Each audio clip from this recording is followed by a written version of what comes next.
तो हेलो बच्चों, कैसे हैं आप? उम्मीद करता हूँ आप सभी अच्छे होंगे। तो बच्चों, आज हम पढ़ने वाले हैं क्लास 9th का ज्योग्राफी का chapter number 2, which name is landform, earth's living canvas. इसका मतलब जो अर्थ पे जितने भी लैंड फॉर्म है उनको हम कंसीडर कर रहे हैं लिविंग कैनवास की तरह, क्योंकि वो भी कंटिन्यू जो क्या है चेंज होती रहती हैं। ठीक है ना?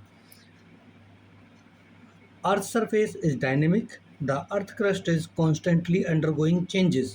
These changes are caused by internal and external forces. जो अर्थ की क्रस्ट है या सरफेस है वो क्या है? डायनेमिक है, गतिशील है, लगातार चेंज होता रहता है। और किसकी वजह से चेंज होता है? इंटरनल और एक्सटर्नल फोर्सेस की वजह से चेंज होता है। इंटरनल जो फोर्सेस कौन सी होती है? जैसे अर्थक्वेक, वोल्केनो वगैरह को हम कंसीडर करते हैं। एक्सटर्नल फोर्सेस में हम वेदरिंग, इरोजन वगैरह को जो है कंसीडर करके चलते हैं। ठीक है। और जो ये जो आज के टाइम में, जो प्रेजेंट टाइम में जितने भी लैंड फॉर्म है, यानी कि the landforms we see today are the result of long geological processes. तो ऐसी ही इंटरनल और एक्सटर्नल जियोलॉजिकल जो भी प्रोसेसेस होती हैं उनकी वजह से आज का जो प्रेजेंट का जो लैंड फॉर्म है वो तैयार हुआ है बनकर। ठीक है। Various processes like weathering, erosion, deposition continuously modify relief, यानी कि जो ये प्रोसेसेस हैं वेदरिंग, इरोजन और डिपोजिशन, ये रिलीफ यानी कि धरती की शेप को क्या करती है? लगातार चेंज करती रहती हैं। Earth is always changing due to continuous interaction of forces. जो अर्थ है वो लगातार चेंज होती रहती है इंट्रक्शन ऑफ फोर्सेज, यानी कि इंटरनल और एक्सटर्नल फोर्सेज की वजह से कॉन्टिन्यूसली क्या है, ये चेंज हो रही है earth. Force shaping the earth, two main forces हैं जो अर्थ को जो है शेप करती हैं, एंडोजेनिक फोर्सेज और एक्सोजेनिक फोर्सेज। एंडोजेनिक फोर्सेज में इंटरनल फोर्सेज आती हैं लाइक अर्थक्वेक और वोल्केनोज, और जो जनरेट होते हैं इनसाइड द अर्थ में से। ठीक है ना? और ये मोस्टली बिल्ड करती है लैंड फॉर्म्स को, लाइक माउंटेन वगैरह को। ठीक है। एक्सोजेनिक फोर्सेज में हम कंसीडर करके चलते हैं वेदरिंग और इरोजन को। और ये जो फोर्सेज हैं ये रिस्पॉन्सिबल हैं for the wearing down land forms, यानी कि ये इरोजन वगैरह करती हैं, यानी कि जितने भी लैंड फॉर्म्स हैं उनको घटाने का काम करती हैं, डिग्रेड करने का काम करती हैं। और इनके एजेंट हैं जो वेदरिंग और इरोजन में काम आते हैं, वो विंड और वाटर हैं। The interplay of these internal and external processes also give rise to natural disaster। और जो ये इंटरनल और एक्सटर्नल जो प्रोसेसेस हैं, ठीक है, इनकी वजह से कभी कभी नेचुरल डिजास्टर भी आते हैं, जैसे कि earthquake, landslide, glacial lake outburst, flood जिसको हम ग्लॉस भी बोलते हैं, and dust storms. Studies these phenomena not only help us understand the forces that shapes our planet, but also equips us to mitigate their impact on human society। हम इनको जो इसलिए पढ़ते हैं कि केवल ये हमको ये जो डिजास्टर आ रहे हैं इनको समझने में ही मदद नहीं करती है, इन फिनोमेनाज को समझने में ही मदद नहीं करती है, बल्कि ये हमको जो इनका इम्पैक्ट हो रहा है ह्यूमन सोसाइटी पर उसको मिटिगेट, उसको रोकने में भी जो हमारी मदद करती है। ठीक है। अर्थक्वेक वगैरह जो आता है ये देख लीजिए, इस तरह से डिजास्टर होता है उससे बहुत बड़ा, और लॉस ऑफ लाइफ और लॉस ऑफ प्रॉपर्टी या डैमेज ऑफ प्रॉपर्टीज हमको देखने को मिलता है। लैंडस्लाइड्स, ह्यूज मास जो डेवरी जो pull down due to the gravity के कारण जो है नीचे आ जाते हैं बहुत सारा। ठीक है। और आप डस्ट स्टॉर्म कुछ इस तरह से आते हैं, और मोस्टली ड्राई या एरिड रीजन में हमको देखने को मिलता है ये। प्लेट टेक्टोनिक्स पढ़ेंगे हम। प्लेट टेक्टोनिक्स दो वर्ड से मिलकर बना है, प्लेट और टेक्टोनिक। प्लेट का मतलब होता है big piece of the earth crust, और टेक्टोनिक का मतलब होता है मूवमेंट ऑफ द अर्थ। यानी कि जो प्लेट है, आपने देखा होगा जैसे कि आप कई बार कॉन्टिनेंट पढ़ते हैं तो 7 कॉन्टिनेंट्स हैं। ठीक है ना? North America, south America, Europe और अफ्रीका, एशिया और ऑस्ट्रेलिया, और एक हमारा अंटार्कटिका है। तो इनको हम ना प्लेट की तरह कंसीडर करते हैं, यानी कि जो अर्थ की क्रस्ट है, जो धरती है, उसको 7 बड़े बड़े पार्टों में जो है डिवाइड किया हुआ है। और टेक्टोनिक का मतलब होता है मोशन या मूवमेंट। ठीक है ना? जो जो अर्थ की जो क्रस्ट है, जो धरती है, ये क्या करती है? मूव करती है। इसी को हम क्या करते हैं? प्लेट टेक्टोनिक, यानी कि धरती को हम बोल देते हैं क्रस्ट या प्लेट, और जब वो मूव करती है या मूवमेंट करती है तो उसी को बोल देते हैं मूवमेंट या टेक्टोनिक्स। तो क्या बोलेंगे इसको? Plate tectonics. Plate tectonics is the theory that the Earth's outer layer is divided into several large and small plates which float and move slowly over the semi-molten beneath them asthenosphere। यानी कि जो अर्थ की जो outer crust है वो छोटी छोटी और बड़ी बड़ी प्लेट्स में जो क्या है डिवाइडेड है, और ये जो है एस्थनोस्फीयर यानी कि जो मेंटल होता है, आपने 3 जो है इंटरनल लेयर्स पढ़ी होंगी अर्थ की, क्रस्ट, मेंटल और कोर। जो मेंटल भी 2 हिस्सों में होती है, अपर मेंटल और लोअर मेंटल। जो अपर मेंटल होती है उसको हम एस्थनोस्फीयर बोलते हैं, और वो सेमी मोल्टन फॉर्म में होती है। यानी कि सेमी मोल्टन फॉर्म क्या होता है? थोड़ा थोड़ा लिक्विड और थोड़ा थोड़ा सॉलिड, ठीक है ना। एस्थनोस्फीयर का मतलब ही होता है कमजोर स्फीयर, ठीक है। और उसी पे हमारी क्रस्ट क्या करती है? फ्लोट करती है। The earth crust is broken into tectonic plates. These plates move very slowly, a few centimeter per year. The movement is caused by forces inside the अर्थ। यानी कि जो अर्थ की क्रस्ट है वो टेक्टोनिक मूवमेंट के कारण क्या होती है? ब्रोक हो जाती है, टूट जाती है। और जो ये प्लेट है स्लोली स्लोली मूव करती है, यानी कि कुछ ही सेंटीमीटर एक साल में। The movement is caused by the forces inside the earth. और जो अर्थ की क्रस्ट जो मूवमेंट कर रही है, ये inside the earth, inside the earth जितनी भी फोर्सेज जो है एग्जिस्ट करती हैं उनके कारण मूव करती हैं। प्लेट की जो मूवमेंट है वो 3 तरह की होती है, डाइवर्जेंट, कन्वर्जेंट और ट्रांसफॉर्म बाउंड्रीज। ये देखते हैं अब हम। ये देखिए, ये आपकी जो है कन्वर्जेंट बाउंड्री है। जब 2 प्लेट एक दूसरे के पास आती हैं, कोलाइड करती हैं, तो उसको कन्वर्जेंट बाउंड्री बोलते हैं। और ये कहीं ना कहीं माउंटेन बिल्डिंग वगैरह करती है। माउंटेन जो बनते हैं इसी तरह के मूवमेंट से बनते हैं, ठीक है। जैसे कि एग्जाम्पल देख लीजिए आप, हिमालय। हिमालय जो है क्या बोलते हैं, यूरेशियन प्लेट और इंडो ऑस्ट्रेलियन प्लेट के मूवमेंट के या कोलाइड होने के कारण जो है हिमालय बना है।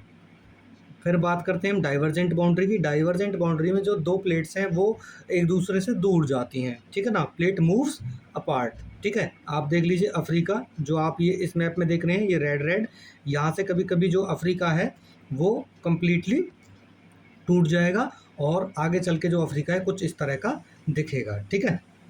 फिर बात करते हैं हम ट्रांसफॉर्म मोशन की। स्लाइड्स करती हैं अपोजिट डायरेक्शन में जो 2 प्लेट्स होती हैं, ठीक है। और वो कुछ इस तरह की जो है टोपोग्राफी बनाती हैं। और जो भी इन प्लेट्स पे जितने भी कोई भी सिटी हो या ना हो, वो अगर सिटी इस पे है तो सिटी पे जो है अर्थक्वेक्स देखने को मिलते हैं, ठीक है ना। जैसे कि एक प्लेट है, एक जो प्लेस है जिसका नाम है सैन एंड्रियाज, तो वहाँ पर ऐसी तरह की जो मूवमेंट देखने को मिलती है जो अमेरिका में पड़ता है। आप इसके लिए एक बहुत बेहतरीन मूवी है जिसका नाम है सैन एंड्रियाज, द रॉक की मूवी है वो, आप उसको देख सकते हैं। आप उससे और बेहतर इस चीज़ को समझ पाएंगे। फिर बात करते हैं हम theories of plate tectonic. Plate tectonic की कितनी थ्योरीज है, यानी कि थ्योरी ऑफ प्लेट टेक्टोनिक्स, इसमें 3 से 4 थ्योरीज हम पढ़ेंगे। द कॉन्टिनेंटल ड्रिफ्ट थ्योरी जो एल्फ्रेड वैगनर के द्वारा दी गई है, कन्वेक्शनल करंट थ्योरी जो आर्थर होम्स के द्वारा दी गई है, और सी फ्लोर स्प्रेडिंग थ्योरी जो हैरी हैस के द्वारा दी गई है। सबसे पहले हम पढ़ेंगे कॉन्टिनेंटल ड्रिफ्ट थ्योरी। देखिए आपको ना मैं इसका सीधा सीधा सा मीनिंग बता देता हूँ। जो कॉन्टिनेंटल ड्रिफ्ट थ्योरी है इसमें ये बताया गया है कि जितने भी आज कॉन्टिनेंट है, यानी कि जितने भी जो 7 कॉन्टिनेंट है, कभी एंशियंट टाइम में वो सारे के सारे क्या थे? एक थे, ठीक है ना। अलग अलग कॉन्टिनेंट नहीं थे, केवल एक सिंगल लैंड मास था और जिसका नाम था पेंजिया, ठीक है ना। All continents were once joined into a single supercontinent is called Pangaea. यानी कि केवल एक सुपर कॉन्टिनेंट था जिसको पेंजिया बोलते थे। और इसके अलावा एक और चीज़ मैं आपको बता देता हूँ, केवल एक सिंगल कॉन्टिनेंट था और एक ही सुपर ओशियन था जिसका नाम था पेंथालासा। तो जो सुपर कॉन्टिनेंट तो उसको पेंजिया बोलते हैं और जो सुपर ओशियन था उसको पेंथालासा बोलते हैं। Over millions of year this landmass broke apart, the continental drift slowly to their present position. और धीरे धीरे जो ह्यूज लैंड मास था वो टूटने लगा और टूटने के बाद ड्रिफ्ट हुआ स्लोली स्लोली। ड्रिफ्ट का मतलब सरकना स्टार्ट हुआ, खिसकना स्टार्ट हुआ, ठीक है ना, दूर होना स्टार्ट हुआ। और जिस पोजीशन में आज है वो ऐसा ही दिखता है। देखिए जैसे कि ये देखिए, आप सबसे पहला जो देख रहे हैं ये वाला पेंजिया है। और यहाँ पे जो आप देख रहे हैं ये आपका फिर वो टूटा 2 हिस्सों में, लॉरेशिया और गोंडवाना में, ठीक है ना। फिर जुरासिक पीरियड में ऐसा दिखने लगा और क्रिटेशियस पीरियड में ऐसा दिखने लगा। और प्रेजेंट टाइम में आप देखते हैं तो 7 कॉन्टिनेंट्स हमारे हैं, ठीक है ना। North America, south America, Africa, Asia और ऑस्ट्रेलिया एंड एंटार्क्टिका, ठीक है ना। और जब एंशियंट टाइम था, बहुत टाइम पहले, परमीनियन युग में, ठीक है ना, 250 मिलियन ईयर एगो कैसा दिखता था? सिंगल पे वो था कॉन्टिनेंट, ठीक है। इसी को पेंजिया बोलते हैं, ठीक है। और लेकिन इसकी जो थ्योरीज की लिमिटेशन थी वो क्या थी कि जो वैगनर हैं वो पूरी तरह से एक्सप्लेन नहीं कर पाए थे कि जो कॉन्टिनेंट हैं ये किस तरह से ड्रिफ्ट करते हैं। उन्होंने बताया कि जो अर्थ या सन का जो ग्रेविटेशनल फोर्स है उसकी वजह से ड्रिफ्ट करते हैं, और दूसरा उन्होंने कारण बताया था rotation of the earth, but वो पूरी तरह से इसको जो है प्रेजेंट नहीं कर पाए कि वाई जो ये क्रस्ट है जो मूव करती है, ठीक है ना। इसलिए इनकी थ्योरी को जो है क्या कर दिया गया था, इग्नोर कर दिया गया था, अप्रूव नहीं दिया गया था, ठीक है ना। और सबसे बड़ी बात एक और थी कि इनकी थ्योरी में जो साइंटिफिक प्रूफ थे वो बहुत कम थे, ठीक है। अच्छा, फिर हम बात करते हैं कन्वेक्शनल करंट थ्योरी की। तो convectional current theory Arthur Holmes द्वारा दी गई थी, और आर्थर होम्स कहते हैं कि जो अर्थ इंटीरियर है वो बहुत ज़्यादा हॉट है, और this heat creates convectional current in the mental asthenosphere. मैंने पहले बताया आपको एस्थेनोस्फीयर क्या है, बहुत ही कमज़ोर जो है एक तरह से स्फीयर है मेंटल का, अपर मेंटल का। और जैसे जैसे आप अर्थ के अंदर जाते हैं टेम्परेचर बढ़ता है। आप जानते नहीं हैं कि शायद 32 मीटर नीचे जाने पर 1 डिग्री सेल्सियस टेम्परेचर जो है बढ़ जाता है। तो सोच के देखिए, जब आप 1 किलोमीटर अंदर जाएंगे तो भी 25 से 30 डिग्री जो टेम्परेचर है वो इंक्रीज हो जाएगा, ठीक है ना। तो इसलिए वो कह रहे हैं कि अर्थ की जो इंटीरियर है बहुत ज़्यादा हॉट है, और उसमें चाहे आप नीचे रॉक्स चली जाएं और या फिर जितना भी मेटल वगैरह है वो क्या होता है, वो मेल्ट हो जाता है, और मेल्ट होने के बाद टेम्परेचर जैसे जैसे इंक्रीज होता है वैसे वैसे वो बॉयल होना स्टार्ट हो जाता है। और आप जानते हैं, आपने घर में एक एक्सपेरिमेंट करके देखा होगा, जब जो चीज़ है ज़्यादा गर्म होती है तो बॉयल होने के बाद वो ऊपर की तरफ भागती है। तो इसी तरह से वो ऊपर भागती है, ऊपर थोड़ी सी कूल होती है, फिर नीचे आती है, फिर गर्म होती है, ठीक है ना, और फिर ऊपर जाती है। तो उसकी वजह से एक सर्कुलेटरी मोशन जो जनरेट हो जाता है, जिसको हम क्या बोलते हैं, कन्वेक्शनल करंट बोलते हैं। और जो यही कन्वेक्शनल करंट है, ये कहीं ना कहीं क्या किसका कारण बनता है, अर्थ क्रस्ट को तोड़ने का कारण बनता है, ठीक है ना। ये देखिए, ये आप जो देख रहे हैं यहाँ पे, जो हॉट मोल्टन लावा है ऊपर की तरफ जाता है और क्रस्ट को तोड़ने का काम करता है, ठीक है। और जब क्रस्ट को तोड़ने का काम करता है तो ये क्या करता है, मूव करता है किसको, जो हमारा लिथोस्फीयर होता है, क्रस्ट को हम लिथोस्फीयर भी बोलते हैं, ठीक है ना। ये उसको तोड़ने का भी काम करता है और उसको मूव करने का भी काम करता है, ठीक है। अच्छा जी, जो evidences of convectional current theory, ये भी अच्छी तरह जो इसको क्या नाम है एक्सप्लेन नहीं कर पाया था। ये इसने बहुत ही ज़्यादा जो इजी एक्सप्लेनेशन दिया था कन्वेक्शनल करंट थ्योरी का, हालांकि वो इतना इजी नहीं था, ठीक है ना। और इसने बताया कि इसी की वजह से जो क्या है, एक तरह से जो है स्प्रेड कर रही है अर्थ, ठीक है। और movement of plate continent and ocean floors are constantly moving which support the idea of internal driving forces, ठीक है ना। और heat inside the earth has high internal temperature which can generate convectional current। जो internal temperature ज़्यादा होने की वजह से वही कन्वेक्शनल करंट को क्या करता है, जनरेट करता है। और जो वॉल्केनिक एक्टिविटी होती हैं वो किसका काम करती हैं, वो काम करती हैं आपकी अर्थक्वेक एक्टिविटीज़ का। Most volcanoes and earthquakes occur along the plate boundaries showing active movement. यानी कि जितनी भी जो वॉल्केनिक एक्टिविटीज़ है आपको जल्दी सी वहीं देखने को मिलेंगी जहाँ पे ये कन्वेक्शनल करंट ज़्यादा एक्टिव होता है। Sea floor spreading theory, sea floor spreading theory Harry Hess द्वारा दी गई है, ठीक है ना। According to this theory new oceanic crust is formed at the mid oceanic ridge due to the volcanic activity. देखिए, इस थ्योरी का मैं सिंपल आपको मतलब बताता हूँ। सी floor spreading theory, sea floor जो समुद्र का फ्लोर है स्प्रेड कर रहा है कंटिन्यूसली, ठीक है। किसके कारण स्प्रेड कर रहा है, कि जहाँ जहाँ पर वॉल्केनोज जो है एक्टिव हैं नीचे अर्थ की लेयर के नीचे, जहाँ जहाँ पर जो है ओशियन क्रस्ट के नीचे जो वॉल्केनिक एक्टिविटीज़ जो है एक्टिव हैं, वहीं पर जो क्या है ये स्प्रेड कर रही है। देखिए, आपको मैं एक चीज़ दिखाता हूँ, आपको सिंपल जो डायग्राम है इससे आपको समझ में आ जाएगा। नीचे जो मैग्मा होता है वो ऊपर अर्थ क्रस्ट को क्या करता है, कॉन्टीन्यूसली जो है वहाँ से निकलता रहता है। और जब आप जानते हैं अर्थ की क्रस्ट यानी कि जो ओशियन की जो क्रस्ट है वहाँ पर जब मैग्मा निकलेगा तो वो क्या होगा, ठंडा हो जाएगा, ठंडा होने के बाद जम जाएगा। अब नीचे वाले जो मैग्मा है उसकी जगह बंद हो जाएगी निकलने के लिए, तो वो क्या करेगा, वो जो जमा हुआ मैग्मा है या लावा है उसको तोड़कर बाहर निकलेगा। तो उसको तोड़कर बाहर निकलेगा तो उसकी लेयर एक और जम जाएगी, फिर जम जाएगा, जमने के बाद वो फिर दोबारा तोड़कर बाहर निकलेगा। तो उसकी वजह से क्या होगा, वो दोनों तरफ क्या करेगा, मूव करेगा। ये देखिए इस तरह से sea floor spreading, the process by which new oceanic crust is formed at the mid oceanic ridge and spread outwards pushing older crust away from the ridges। यानी कि जो पहले से जमी हुई रिज है या पहले से जमा हुआ जो लावा है उसको वो वहाँ से तोड़ेगा, ब्रोक करेगा और उसको क्या करेगा, पुश करेगा, जिसकी वजह से जो क्या है, अर्थ की जो ओशन की जो क्रस्ट है वो लगातार फैलेगी, ठीक है ना। अच्छा जी, ये देखिए उसी तरह से मैग्मा बाहर निकलेगा, ओशियन की क्रस्ट है जो दोबारा से क्या होगी, पुश होगी, ठीक है ना। और जो है कॉन्टिनेंट की जो क्रस्ट है वो लगातार स्प्रेड करेगी, या ओशन की जो क्रस्ट है वो लगातार स्प्रेड करेगी एक दूसरे से दूर। इसी को बोलते हैं सी फ्लोर स्प्रेडिंग, यानी कि जो सी का फ्लोर है स्प्रेड कर रहा है, चौड़ रहा है कॉन्टिन्यूसली, ठीक है। ये देखिए, और ये आप एग्जांपल है परफेक्ट, जो बीच में आप अटलांटिक ओशन देख रहे हैं, ये वाला, यहाँ से जो ये प्लेट है, देखिए ये जो आप सिंगल रिज देख रहे हैं, ये इसी का एक एग्जांपल है, मिड अटलांटिक ओशन रिज हम उसको बोलते हैं। और ये ओशनिक क्रस्ट के नीचे जो वोल्केनोज एक्टिव होते हैं, उन्हीं के कारण ये इतनी बड़ी रिज बनी है। अगर इसकी लेंथ की अगर हम बात करें तो तकरीबन 14,000 किलोमीटर के आसपास का इसकी जो है लेंथ है, ठीक है। अच्छा, अब बात करते हैं प्लेट टेक्टोनिक थ्योरी की। ये मॉडर्न थ्योरीज में सबसे ज़्यादा जो एक्सेप्टेबल थ्योरी है, जो दी गई है किसके द्वारा, जॉन विल्सन द्वारा। और ये बताती है जो अर्थ की जो लेयर है, जो लिथोस्फीयर है, वो लार्जर और स्मॉल प्लेट्स में बटी हुई है। जो प्लेट है एस्टोनोस्फीयर पे क्या कर रही है, फ्लोट कर रही हैं।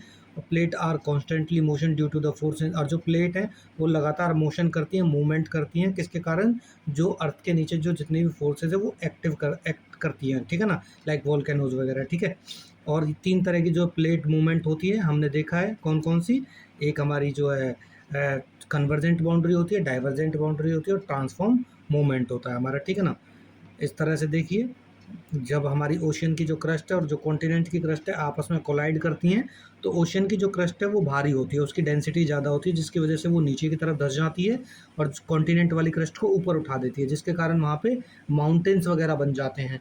और माउंटेन जब बनते हैं, और उसी कारण, क्योंकि देखिए जब ये अर्थ की क्रस्ट जब नीचे जाएगी यहाँ पर, तो यहाँ पे क्या होगा, यहाँ पे जैसे जैसे अर्थ के नीचे जाते हैं तो क्या होता है, जो टेम्परेचर इंक्रीज होता है, और जितने भी जो स्टोन्स वगैरह और जितनी भी जो क्रस्ट है जो क्या करती है, वो मोल्ट हो जाती है, पिघल जाती है, और पिघलने के बाद वो मैग्मा का फॉर्म रूप कर लेती है। और मैग्मा आप जानते हैं क्या करते हैं, वोल्केनोज के थ्रू बाहर निकलता है, ठीक है ना।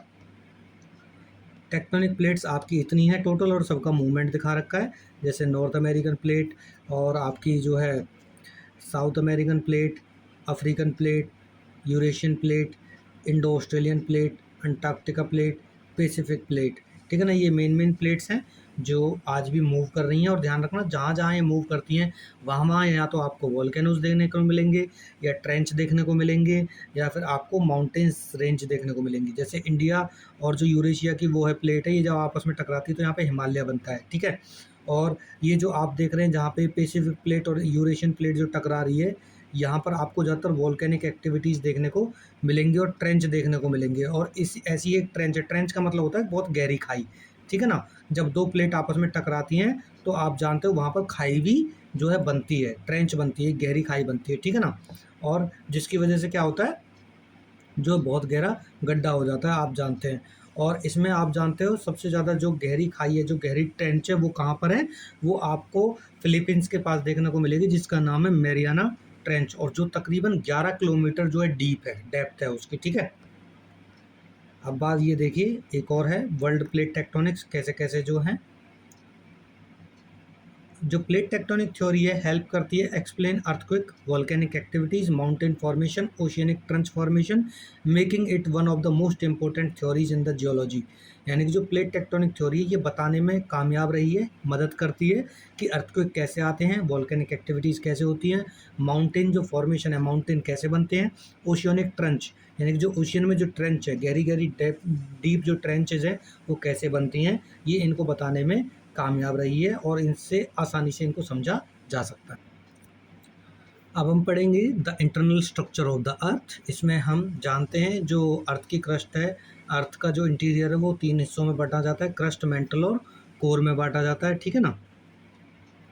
इंटीरियर ऑफ द अर्थ 3 हिस्सों में है, क्रस्ट, मेंटल और कोर। आउटर लेयर को हम क्रस्ट बोलते हैं, ठीक है। अपर मोस्ट और थिनेस्ट लेयर है ये, इसकी जो थिकनेस है 5 to 40 किलोमीटर होती है, ठीक है। और जो ये क्या है, जो अर्थ की क्रस्ट है वो कॉन्टिनेंट पर तो थिकर है, यानी कि मोटी है, और जो है ओशियन के अंदर ये पतली है, थिनर है, ठीक है। The crust is made of great variety of rocks, जो बहुत सारी रॉक्स से मिली हुई है, अलग अलग रॉक्स से बनकर बनी हुई है जो अर्थ की क्रस्ट है। It is most important shell of the earth, it's as sustain life. ये अर्थ की सबसे ज़्यादा इम्पोर्टेंट जो है लेयर्स में से एक है जहाँ पे लाइफ जो है सस्टेन करती है। It include all the continent and islands, और अर्थ की क्रस्ट में ही हम सब सारे आइलैंड और कॉन्टिनेंट को इंक्लूड करके चलते हैं। ये बनी होती है स्याल, इसको स्याल भी बोलते हैं। सिलिका और एल्यूमिनियम की बनी होती है। आपको मैं 3 टर्म बताता हूँ। जो क्रस्ट है वो बनी होती है सियाल की, और सियाल, सीमा और निफे। मेंटल बना होता है सीमा का, सिलिकॉन और मैग्नीशियम का, और कोर बनी होती है निफे की, ठीक है ना, यानी कि निकल और आयरन की। एफ ई से हम किसको साइंस वो करते हैं, इंडिकेट करते हैं, आयरन को इंडिकेट करते हैं, ठीक है ना। अच्छा जी, फिर बात करते हैं हम जो है मेंटल। जो मेंटल जो है कोर और क्रस्ट के बीच में जो है लाई करती है। तो इसकी थिकनेस लगभग 2900 किलोमीटर के आसपास है। इसकी डेंसिटी ज़्यादा है, और जैसे जैसे नीचे जाते हैं इसकी डेंसिटी इंक्रीज होती चली जाती है, ठीक है। और जो बाउंड्री है बिटवीन द क्रस्ट और मेंटल, उसको हम क्या बोलते हैं, मोरोविकिक डिसकॉन्टिन्यूटी बोलते हैं। मेंटल दो हिस्सों में डिवाइड है, अपर मेंटल और लोअर मेंटल। मेंटल बनी होती है सीमा की, यानी कि सिलिका और मैग्नीशियम की, सेमी मोल्टन फॉर्म में होती है, ठीक है, लिक्विड और सॉलिड में होती है। The upper part of the mantle is called asthenosphere where the plates float, यानी कि जो अपर पार्ट होता है मेंटल का वो क्या होता है, एस्थेनोस्फीयर बोलते हैं, जिसपे सारी की सारी जो अर्थ की जो क्रस्ट है वो क्या करते हैं, फ्लोट करते हैं, plates. Convectional current in this layer cause plate movement. आप जानते हो जो एस्थेनोस्फीयर है इसी में कन्वेक्शनल करंट जनरेट होता है, यानी कि जो लावा वगैरह होता है वो यहीं पर होता है, जिसके कारण प्लेट मूव करती हैं। फिर बात करते हैं कोर की। इनर मोस्ट लेयर है ये, ठीक है ना, अप्रोक्सीमेटली 3500 किलोमीटर थिक है ये, और डेंसेट लेयर है, सबसे ज़्यादा डेंसिटी इसी की होती है, और बहुत सारी मेटल्स की बनी होती है ये, ठीक है। और मेटल्स में भी ज़्यादातर जो है कौन है, निकल और आयरन की बनी हुई है। और ये जो 2900 किलोमीटर से लेकर अबाउट 6371 किलोमीटर तक ये फैली हुई है डेप अर्थ के इनसाइड में। डिवाइडेड इनटू आउटर कोर और इनर कोर में इसको डिवाइड किया हुआ है। आउटर कोर लिक्विड फॉर्म में होती है, और इनर कोर सॉलिड फॉर्म में होती है, क्योंकि वो बहुत ज़्यादा हॉट और डेंस है। अब क्योंकि देखिए जैसे जैसे अंदर जाते हैं प्रेशर भी बढ़ता चला जाता है, और प्रेशर की वजह से कहीं ना कहीं जो इनर कोर है वो अपना एक तरह से सॉलिड फॉर्म में आ जाती है, ठीक है। The outer core is mainly composed of iron and it is in liquid state. जो आउटर कोर है मोस्टली वो आयरन की बनी हुई है और लिक्विड स्टेट में रहती है। इनर कोर में ज़्यादातर दोनों होते हैं, निकल और आयरन दोनों होते हैं, इसीलिए उसको निफे बोलते हैं हम। Scientist feel that because of the presence of these metals the earth act like magnet. अब क्योंकि जो कोर है हमारी निफे की बनी हुई है, और निफे यानी कि निकल और जो फेरस यानी कि जो आयरन होता है, दोनों में ही कहीं ना कहीं मैग्नेटिक प्रॉपर्टी होती है, इसीलिए जो अर्थ भी हमारी एक मैग्नेट की तरह क्या करती है, बिहेव करती है। As we move toward the center of the earth, the density of the different layer of cell goes increasing. जैसे जैसे हम अर्थ की डेप्थ में जाते हैं, अंदर जाते हैं अर्थ में, वैसे वैसे जो डेंसिटी वो इंक्रीज हो जाती है, टेम्परेचर इंक्रीज हो जाता है। इसमें बताया गया है जैसे 32 सेंटीमीटर पर एवरी 32 मीटर पर क्या है, जो है 1 डिग्री सेल्सियस टेम्परेचर इंक्रीज हो जाता है। As the result of extreme temperature all rocks और metal in the inner core would melt, यानी कि एक्सट्रीम टेम्परेचर, बहुत ज़्यादा तापमान या टेम्परेचर की वजह से जो रॉक्स है और जो मेटल्स हैं वो क्या हो जाती है, मेल्ट हो जाती हैं।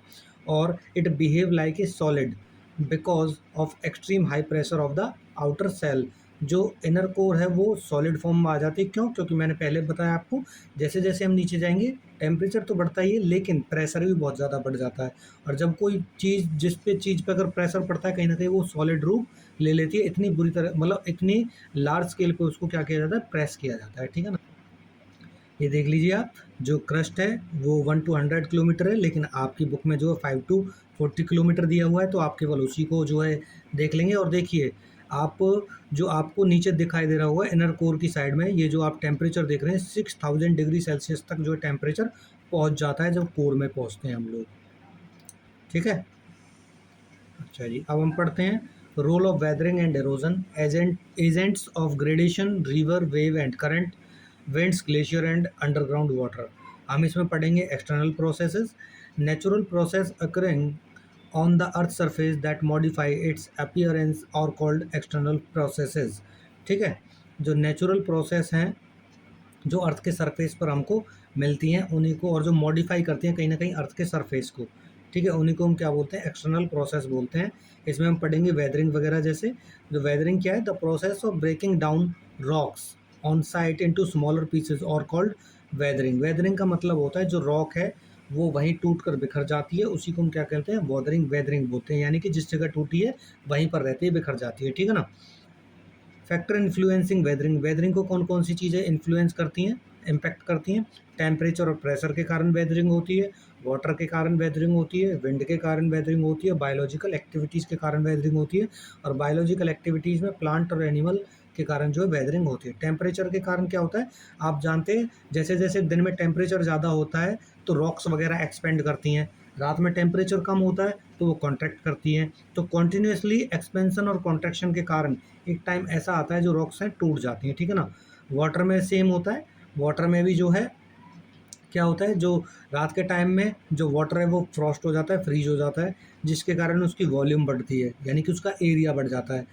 जो वाटर है वो रॉक्स के क्रैक में भर जाता है, ठीक है। जब रेन वाटर होती है यानी कि बारिश वगैरह आती है तो जो रॉक्स वगैरह हैं उनमें जो क्रैक्स हैं उनमें जो वाटर भर जाता है, रात के टाइम वो फ्रीज हो जाता है। जब फ्रीज हो जाता है तो उसका एरिया बढ़ता है, यानी कि बर्फ़ जमने पर उसका एरिया बढ़ता है। तो वो क्या करता है, रॉक्स को भी जो फैलाने का काम करता है। दिन में क्या होता है, टेम्परेचर ज़्यादा होता है तो जो पानी है वो मेल्ट हो जाता है, मेल्ट हो जाता है, फिर रात में फिर फ्रीज हो जाता है, दिन में फिर मेल्ट होता है, रात में फिर फ्रीज होता है।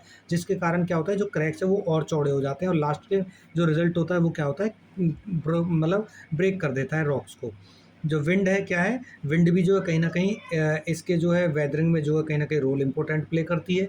बायोलॉजिकल एक्टिविटीज़ में बात करें तो रूट्स हैं, जो प्लांट की रूट्स हैं वो रॉक्स के अंदर तक चली जाती हैं और कई बार उनको ब्रेक करने का काम करती हैं। ह्यूमन एक्टिविटीज़ में मैकेनिकल एक्शंस या फिर living beings contribute to the rock disintegration. Major major type of rock वो वेदरिंग हम पढ़ेंगे। वेदरिंग 3 टाइप की होती है, जो है कौन-कौन सी? एक फिजिकल वेदरिंग और केमिकल वेदरिंग और लास्ट में बायोलॉजिकल वेदरिंग। फिजिकल वेदरिंग में क्या है, जो occurs without the change in chemical composition, ये जो होती है बिना केमिकल चेंजेस के होती है। इसमें क्या होता है, जैसे मैंने आपको पहले ही बताया है, दिन में जो है टेम्परेचर ज़्यादा होता है, रात में कम होता है, जिसके कारण कंटिन्यूअसली एक्सपेंशन और कॉन्ट्रैक्शन होता है और लास्ट के टाइम जो रिजल्ट होता है वो क्या होता है, एक तरह से जो है रॉक की जो आउटर लेयर है क्या होती है, वो टूटती रहती है। जो लेयर सबसे ऊपर होती है रॉक की वो टूट जाती है, ठीक है ना, टूट कर बिखर जाती है। फिर उससे नीचे वाली जो लेयर होती है फिर वो इसी प्रोसेस के कारण टूट के बिखर जाती है, ठीक है ना। उसी को हम क्या बोलते हैं, एक्सफोलिएशन बोलते हैं। जैसे आपने ओनियन देखिए, ओनियन को अगर हम मान लीजिए ओनियन को एक रॉक समझ लें और उसको बाहर रख दें, तो ओनियन की जो सबसे आउटर लेयर है, सबसे पहले उस पे कहीं न कहीं टेम्परेचर का इम्पैक्ट पड़ेगा, तो वो सबसे पहले टूट के निकलेगी। फिर दूसरी आएगी, उस पे फिर टेम्परेचर का ऐसे इम्पैक्ट पड़ेगा, फिर वो टूट के क्या होगी, पीलिंग अवे, यानी कि वन बाय वन लेयर क्या है वो टूट कर बिखरती रहेगी। फ्रॉस्ट एक्शन हम जानते हैं, अभी बताया था, पानी के कारण, ठीक है ना। और फिर हम बात करते हैं, ये देखिए आपका जो है फिजिकल वेदरिंग के कारण रॉक्स हमारी ऐसे ब्रेक होती हैं। केमिकल वेदरिंग, रॉक डिसॉल्व और decay due to the chemical reaction with water और एयर। जो रॉक है वो कहीं ना कहीं डिसॉल्व होती है, रिएक्ट करती है वाटर के साथ या एयर के साथ, ठीक है ना। Common in minerals like rock salt, limestone, sandstone create features such as cavities, sink holes and caverns. आपको एक बात बता दूं मैं सिंपल, आपने जो कैल्शियम कार्बोनेट का नाम सुना है, जो इससे मार्बल वगैरह बना होता है, ठीक है ना। तो जब ये पानी के कांटेक्ट में आती है इससे बनी हुई रॉक, ठीक है, तो जो लाइमस्टोन की जो रॉक्स हैं या सैंडस्टोन की जो रॉक्स है, जब पानी के कांटेक्ट में आती है तो इनमें एक प्रॉपर्टी होती है, पानी के साथ बहुत जल्दी डिसॉल्व हो जाती हैं, घुल जाती हैं। और उसके कारण बहुत सारी जो है एक तरह से क्या बनाती हैं, ये फीचर्स बनाती हैं, बहुत सारी शेप्स बनाती हैं, ठीक है ना। जैसे कि मान लीजिए देखिए, पहले क्या है, केमिकल वेदरिंग टच में आती है, पहले पानी रॉक्स के टच में आता है और फिर उसके बाद देखिए जहाँ पर सैंडस्टोन या लाइमस्टोन की मोस्टली जो प्रॉपर्टी होती है जिस भी रॉक्स में, वहाँ पर क्या होता है, पानी के साथ वो डिसॉल्व हो जाती है, ठीक है ना, घुल जाती हैं। फिर उसके बाद जो इस तरह की जितनी भी जो है आपको टोपोग्राफी देखने को मिलेगी, सिंक होल्स देखने को मिलेंगे, केव्स देखने को मिलेंगी, ठीक है ना। और मतलब सिंपल सी बात है, घुल जाएगा तो जो सरफेस पे जो वाटर होगा वो कहीं ना कहीं अंडरग्राउंड पहुंच जाएगा। और अंडरग्राउंड भी ऐसा तो नहीं है वो आराम से बैठेगा, क्योंकि ये जो रॉक्स होती हैं सैंडस्टोन की, इनमें घुलने की प्रॉपर्टी ज़्यादा होती है, तो अंदर भी जाके बहुत सारी टोपोग्राफी, बहुत सारी जो शेप्स है बनाएगा, ठीक है ना। बायोलॉजिकल वेदरिंग में मैंने पहले बताया प्लांट और एनिमल्स होते हैं। ये देखिए प्लांट किस तरह से जो वेदरिंग करते हैं, ठीक है, रॉक्स के अंदर तक घुस जाते हैं, क्रैक्स बना देते हैं और ब्रोक कर देते हैं उनको। इरोजन, इरोजन पढ़ेंगे। इरोजन क्या होता है, इरोजन होता है कि erosion is the act of carrying away weathered particle from the one place to another place, यानी कि जो वेदर्ड पार्टिकल है, जो टूटे हुए पार्टिकल हैं, उनको one place to another place तक ले जाता है, ठीक है ना, ट्रांसपोर्ट कर देता है। और किसके थ्रू? रिवर्स के थ्रू, रेन वाटर के थ्रू, ग्लेशियर्स के थ्रू, वेव्स के थ्रू और विंड के थ्रू, ठीक है। अच्छा जी, फिर जो है इसको कौन कौन से फैक्टर इन्फ्लुएंस करते हैं? रेन एंड टेम्परेचर इन्फ्लुएंस करता है, slope of the land and soil type influence करता है, presence of vegetation cover and land use pattern influence करता है, हिस्टोरिकल इम्पैक्ट करता है। These process have shaped mountains, hills and plains over the millions of year. The Himalayas once being the Tethys sea, यानी कि जो टेथीस, जो आज आप देख रहे हो, जो मैंने दो प्लेट्स की बात करी थी, यूरेशियन प्लेट और इंडो ऑस्ट्रेलियन प्लेट, ये जब दो प्लेट आपस में टकराई तो यहाँ पे क्या बना? एक माउंटेन बना, ठीक है ना। और जो माउंटेन था बीच में, आप जानते हैं मोस्टली माउंटेन, जो हिमालयन माउंटेन है, वहाँ से रिवर ओरिजिनेट करती हैं, गंगा यमुना जैसी। और उन्होंने क्या किया?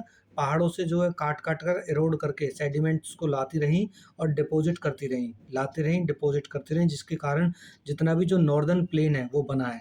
लेकिन इससे पहले वहाँ पे क्या था? वहाँ पे ओशियन था, ठीक है ना, वहाँ पे सी था। और उसी सी को, यानी कि हिमालय और डेक्कन प्लेटू के बीच में पहले एक सी था, जिसको हम टेथीस सी बोलते हैं। ये देखिए इरोजन कितने लार्ज स्केल पे जो है डिग्रेड करता है सॉइल्स को या लैंड को। मास मूवमेंट, मास मूवमेंट क्या होता है? Changes in earth surface caused primarily by the gravity pulling material down, ठीक है ना। कॉमन टाइप लैंडस्लाइड, अर्थ फ्लो, मड फ्लो। लैंडस्लाइड क्या होता है? When dry soil and rock pieces move down A steep slope, ठीक है ना, उसी को क्या बोलते हैं हम? लैंडस्लाइड बोलते हैं। और मोस्टली ये कहाँ पे मिलता है? माउंटेन्स में मिलता है, लाइक उत्तराखंड और हिमाचल प्रदेश में, ठीक है ना। और जल्दी से आपको लैंडस्लाइड वहाँ देखने को मिलेगा जहाँ पे लूज रॉक मासेस होंगे, ठीक है ना, वहाँ पे जल्दी सी स्लाइड्स डाउन स्लोप्स। तो जल्दी सी जो मास है, रॉक मास है, वो वहाँ से आसानी से जो है डाउन, जो है क्या कर जाएगा? आपका पुल कर जाएगा, ठीक है। जो अर्थ फ्लो क्या होता है? अर्थ फ्लो और मड फ्लो क्या होता है? When water saturated material like clay and silt move down A gentle slope, ठीक है ना। इसमें रॉकी मटेरियल कम होता है, क्ले और सिल्ट ज़्यादा होती है। वो क्या होती हैं? वो स्लोप पे से क्या करती हैं? मूव्स डाउन करती हैं, यानी कि नीचे आती हैं धीरे धीरे, ठीक है ना। उसी को क्या बोलते हैं? हम अर्थ फ्लो बोलते हैं। When water saturated rock debris moves down channels on the steep hill sides, यानी कि स्टीप हिल साइड्स का मतलब होता है जो आपकी बहुत खड़ी ढाल होती है, ठीक है ना। उस पे से जो क्या होता है, जो रॉक की जो डेब्रीज हैं, उसमें थोड़ी सी पानी होने के कारण नमी होती है, जिसके कारण वो क्या होती हैं? पहाड़ से नीचे की तरफ गिरने लगती हैं। उसी को हम क्या बोलते हैं? मड फ्लो बोलते हैं। ये देख लीजिए लैंडस्लाइड कुछ इस तरह से देखने को मिलता है और ह्यूज लेवल पे जो है डैमेज करता है प्रॉपर्टी को, कई बार लॉस ऑफ लाइफ भी हमको देखने को मिलता है इससे, ठीक है। अब हम पढ़ेंगे freezing thaw process. Freezing thaw process वही है बच्चा। तो फ्रीजिंग थॉ प्रोसेस कौन सी होती है? मैंने आपको पहले ही बताया था, जो रॉक जो है क्या हो रही थी? जो ब्रेक कर रही थी। किस तरह से ब्रेक कर रही थी या टूट रही थी? कि फ्रीजिंग थॉ का मतलब होता है, फ्रीज का मतलब पानी का जमना, थॉ का मतलब पिघलना, और जमने और पिघलने के कारण जो रॉक टूटती हैं उसी को फ्रीजिंग थॉ प्रोसेस बोलते हैं। सीपेज, इसमें आप चार टर्म याद रखिए: seepage, expansion, repetition and breakage. Seepage का मतलब जो रेन वाटर है क्रैक्स में घुस जाता है। एक्सटेंशन का मतलब जब वो फ्रीज होता है तो एक्सपेंड करता है, ठीक है ना, और जो रॉक्स के जो क्रैक्स होते हैं उनको और एक्सपेंड कर देता है। यही जो प्रोसेस है बार बार रिपीट होती है, और लास्ट के टाइम जो रिजल्ट होता है वो क्या होता है? ब्रेक्स अपार्ट कम्प्लीटली, जो रॉक्स को क्या कर देता है? तोड़ देता है कम्प्लीटली। ये देख लीजिए, पानी क्रैक्स में घुस गया, ठीक है ना, फिर फ्रीज हुआ, फिर था हुआ, फ्रीज हुआ, था हुआ, और जो रिजल्ट है वो क्या हो जाता है? ब्रेक कर देता है किसको? ये रॉक्स को कम्प्लीटली, ठीक है। फिर बात करते हैं हम डेन्यूडेशन। डेन्यूडेशन क्या होता है? डेन्यूडेशन में हम जो अभी हमने वेदरिंग और इरोजन की जो है प्रोसेस पढ़ी थी। वेदरिंग का मतलब क्या है? जो रॉक्स है वो ब्रेक होकर वहीं के वहीं जो एक्यूमुलेट हो जाती हैं उसी प्लेस पर। और जो इरोजन है वो क्या करता है? जो वेदर्ड मटेरियल है, जो टूटा हुआ मटेरियल है, उसको वन प्लेस से लेकर दूसरे प्लेस तक पहुंचाता है। किसके थ्रू? वाटर के थ्रू, विंड के थ्रू, ठीक है ना, ग्लेशियर्स के थ्रू। डेन्यूडेशन में हम दोनों प्रोसेसेस को एक साथ पढ़ेंगे। कैसे? It is the process by which mountains and land gets slowly broken down and carried away by the natural forces like water, wind and ice। यानी कि इसमें क्या बता रहा है आपको? दोनों चीज़ें बता रहा है। जो क्या है, लैंड से या माउंटेन है वो क्या है? टूट रही हैं धीरे धीरे, और उनको जो नेचुरल फोर्सेस है, वाटर, विंड, एक स्थान से दूसरे स्थान पर ले जा रही हैं। 5 जो एजेंट होते हैं मोस्टली नेचुरल, रिवर्स के थ्रू एक स्थान से दूसरे स्थान पर जाते हैं, रेन वाटर के थ्रू, आइस और ग्लेशियर्स के थ्रू जो है जाते हैं, और सी वाटर के थ्रू, सी वेव के थ्रू और विंड के थ्रू। ग्लेशियर्स में क्या है, large moving mass of ice that road V shape river valley into U shape valley. देखिए, जो रिवर होती है, कई बार रिवर क्या करती है, रिवर जब माउंटेन से गिरती है तो उसकी स्पीड बहुत ज़्यादा होती है, तो वो पहाड़ों को काट कर वी शेप की क्या बना देती है, वैली बना देती है। अभी मैं आपको आने वाली स्लाइड्स में दिखाऊंगा। और तो ग्लेशियर क्या होता है, ग्लेशियर जो बर्फ़ आती है कई बार फिर उसको फिल कर देती है और यू शेप में कन्वर्ट कर देती है, ठीक है ना। विंड भी ऐसे ही, आपको दिखाता हूँ अभी कौन कौन से हैं। देखिए, रिवर्स काट के क्या बना देती है, ऐसी वैली वैली बना देती है, वी शेप वैली बना देती है, ठीक है ना। और जब ये वी शेप वैली है, जब नीचे से रोड होके क्या हो जाती है, इसकी विड्थ बड़ी हो जाती है, तो उसी को क्या बना देती है, ये गॉर्ज बना देती है, उसी को गॉर्ज बोलते हैं हम, ठीक है। एयर जो है कैसे काटती है देख लीजिए, एयर जो है इस तरह से जो है डेन्यूडेशन का काम करती है, रॉक को तोड़ती भी है और क्या करती है, इसको इरोड करने के बाद इसको ट्रांसपोर्ट कर देती है one place to another place. Sea wave देख लीजिए किस तरह से एक जो है पूरी की पूरी जो है कोस्टल माउंटेन को काट कर किस तरह से शेप दे देती है। ये देख लीजिए जैसे आर्क का जो है इसने निर्माण कर दिया है। पहले पूरी की पूरी माउंटेन होगी, लेकिन सी वेव्स के कारण उसने क्या किया, धीरे धीरे इसको काटना स्टार्ट किया, इरोड करना स्टार्ट किया और एक आर्क का निर्माण कर दिया उसने, ठीक है। फिर बात करते हैं role of man in changing the lands. तो हम पढ़ेंगे कि मैन का जो रोल है वो क्या है लैंड सरफेस को चेंज करने में।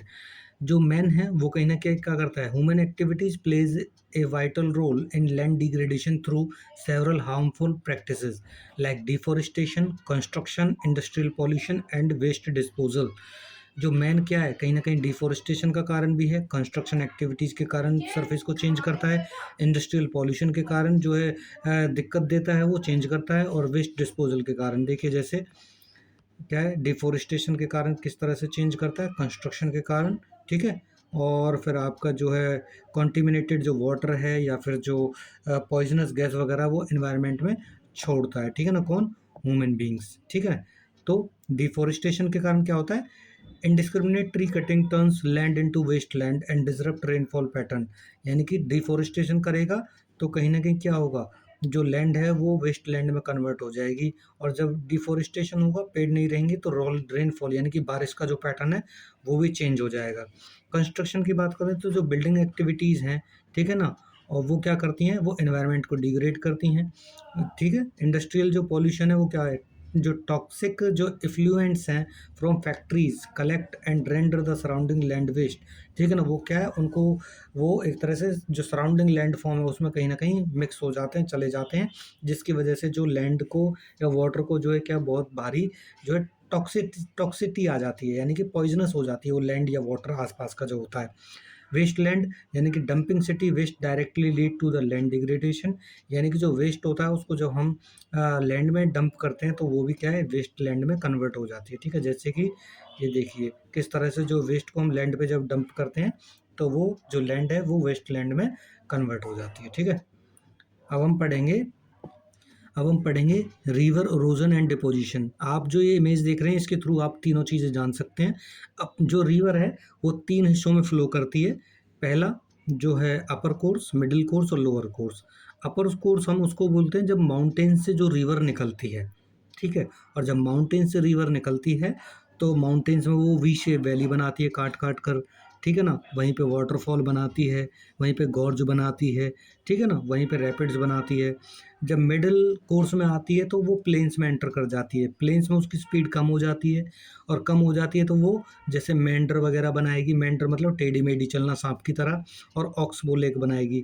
लोअर कोर्स में आती है तो वो डेल्टा बनाती है, ठीक है। वन बाय वन हम सारे को पढ़ेंगे, ठीक है। अपर कोर्स को पढ़ते हैं हम, ठीक है। अपर कोर्स में क्या होता है, जो है in this stage the river is powerful agent of erosion and transportation. जब पहाड़ों से गिरेगी तो स्लोप ज़्यादा होगा, ग्रेडियंट ज़्यादा होगा, जिसके कारण वो कटिंग भी ज़्यादा करेगी, इरोड ज़्यादा करेगी, और अपने साथ मटेरियल भी ज़्यादा ले जाएगी, ठीक है। इस टाइम पे क्या होगा, जो है वो कुछ जो शेप्स वगैरह बनाएगी, ठीक है ना, जैसे कि वैली वगैरह बनाएगी, गॉर्जेस वगैरह बनाएगी, ठीक है ना।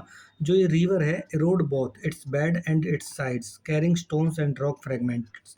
तो ये क्या है, जो रिवर है वो क्या करेगी, वो पहाड़ों को साइड से तो काटेगी ही, बल्कि जहाँ पर जो नदी है वो अपने बॉटम में से भी काटना स्टार्ट करेगी, यानी कि गहराई भी बढ़ाएगी और अपनी चौड़ाई भी बढ़ाएगी। ठीक है, जो लैंडफॉर्म जो क्रिएट करती है, गॉर्ज बनाती है, वी शेप वैली बनाती है, वाटरफॉल बनाती है। और वाटरफॉल के एग्जांपल्स भी दे रखे हैं इन्होंने, जैसे नायग्रा फॉल नॉर्थ अमेरिका में है, विक्टोरिया फॉल अफ्रीका में है, एंजल फॉल वेनेजुएला में है, और हाईएस्ट वो है वाटरफॉल है। वाटरफॉल होता क्या है, जब पहाड़ से सडनली पानी नीचे गिरता है उसी को वाटरफॉल बोलते हैं, यानी कि a sudden descent of water over A vertical steep step in the river bed. ठीक है ना, उसी को हम क्या बोलते हैं, वाटरफॉल बोलते हैं। ठीक है ना। रैपिड्स क्या होते हैं, found when the river bed is Rocky with many up and down curve, यानी कि सिंपल सी बात है कि जो सरफेस होता है अगर ज़्यादा रॉकी होता है तो वो अंडुलेटिंग बन जाता है कटिंग के कारण, यानी कि ऊपर नीचे। ठीक है ना, इस तरह का बन जाता है। ठीक है ना, और जब वहाँ से पानी बहता है तो वो भी ऊपर नीचे एक तरह के बहता है। ठीक है ना, एक वेव की तरह बहता है। ठीक है, उसी को हम रैपिड बोलते हैं। ठीक है ना, और जो बहुत सारे रैपिड्स जब एक साथ होते हैं, a series of small waterfalls is called cascade. ठीक है ना, जब वाटरफॉल सारे के सारे एक साथ होते हैं उसी को हम क्या बोलते हैं, कैस्केड बोलते हैं। ठीक है, और इस टाइम में जो रिवर है हम उसको नेविगेशन के लिए, यानी कि नाव वगैरह हम नहीं चला सकते हैं उसमें। ठीक है ना, बोटिंग नहीं कर। ये देखिए किस तरह से गॉर्ज और वैली जो बनाती है रिवर जब माउंटेन में फ्लो करती है। ठीक है, ये देखिए जो वाटरफॉल है, 3 वाटरफॉल है आपके सामने। एंजल वाटरफॉल जो आपका उसमें है साउथ अमेरिका में, वेनेजुएला में। और विक्टोरिया वाटरफॉल कहाँ पे, अफ्रीका में है। ये 2 कंट्रीज़ के बॉर्डर पे है, जाम्बिया और जिम्बाब्वे के बॉर्डर पर है। और नायग्रा फॉल आप जानते हैं कनाडा और अमेरिका के बॉर्डर पे है। ठीक है ना। ये देखिए रैपिड्स हैं, जो वाटर है किस तरह से ऊंचा नीचे जो है बह रहा है। फिर बात करते हैं मिडिल कोर्स की। तो मिडिल कोर्स में क्या है, जो ग्रेडियंट कम हो जाता है, स्लोप कम हो जाता है, जिसके कारण रिवर की जो स्पीड है कम हो जाती है। तो यहाँ पे क्या करती है, जो रिवर है, रिवर दोनों काम करती है, डिपोजिशन भी करती है और इरोजन भी करती है। ठीक है ना, इरोजन केवल साइड से करती है और अपने साथ जो मटेरियल लाती है, सेडिमेंट्स लाती है, उनको भी डिपॉजिट करती रहती है। ठीक है ना, और जहाँ जहाँ पे ये अपने सेडिमेंट डिपॉजिट करती है वहाँ की जो लैंड होती है बहुत ज़्यादा फर्टाइल होती है। ठीक है ना, क्योंकि पहाड़ों से जो अपने साथ सेडिमेंट लाते हैं उनमें बहुत सारे मिनरल्स वगैरह होते हैं जो सॉइल की फर्टिलिटी को इंक्रीज करने में क्या करते हैं, मदद करते हैं। लैंड फॉर्म की बात करें तो ये मेंडर्स वगैरह बनाती है।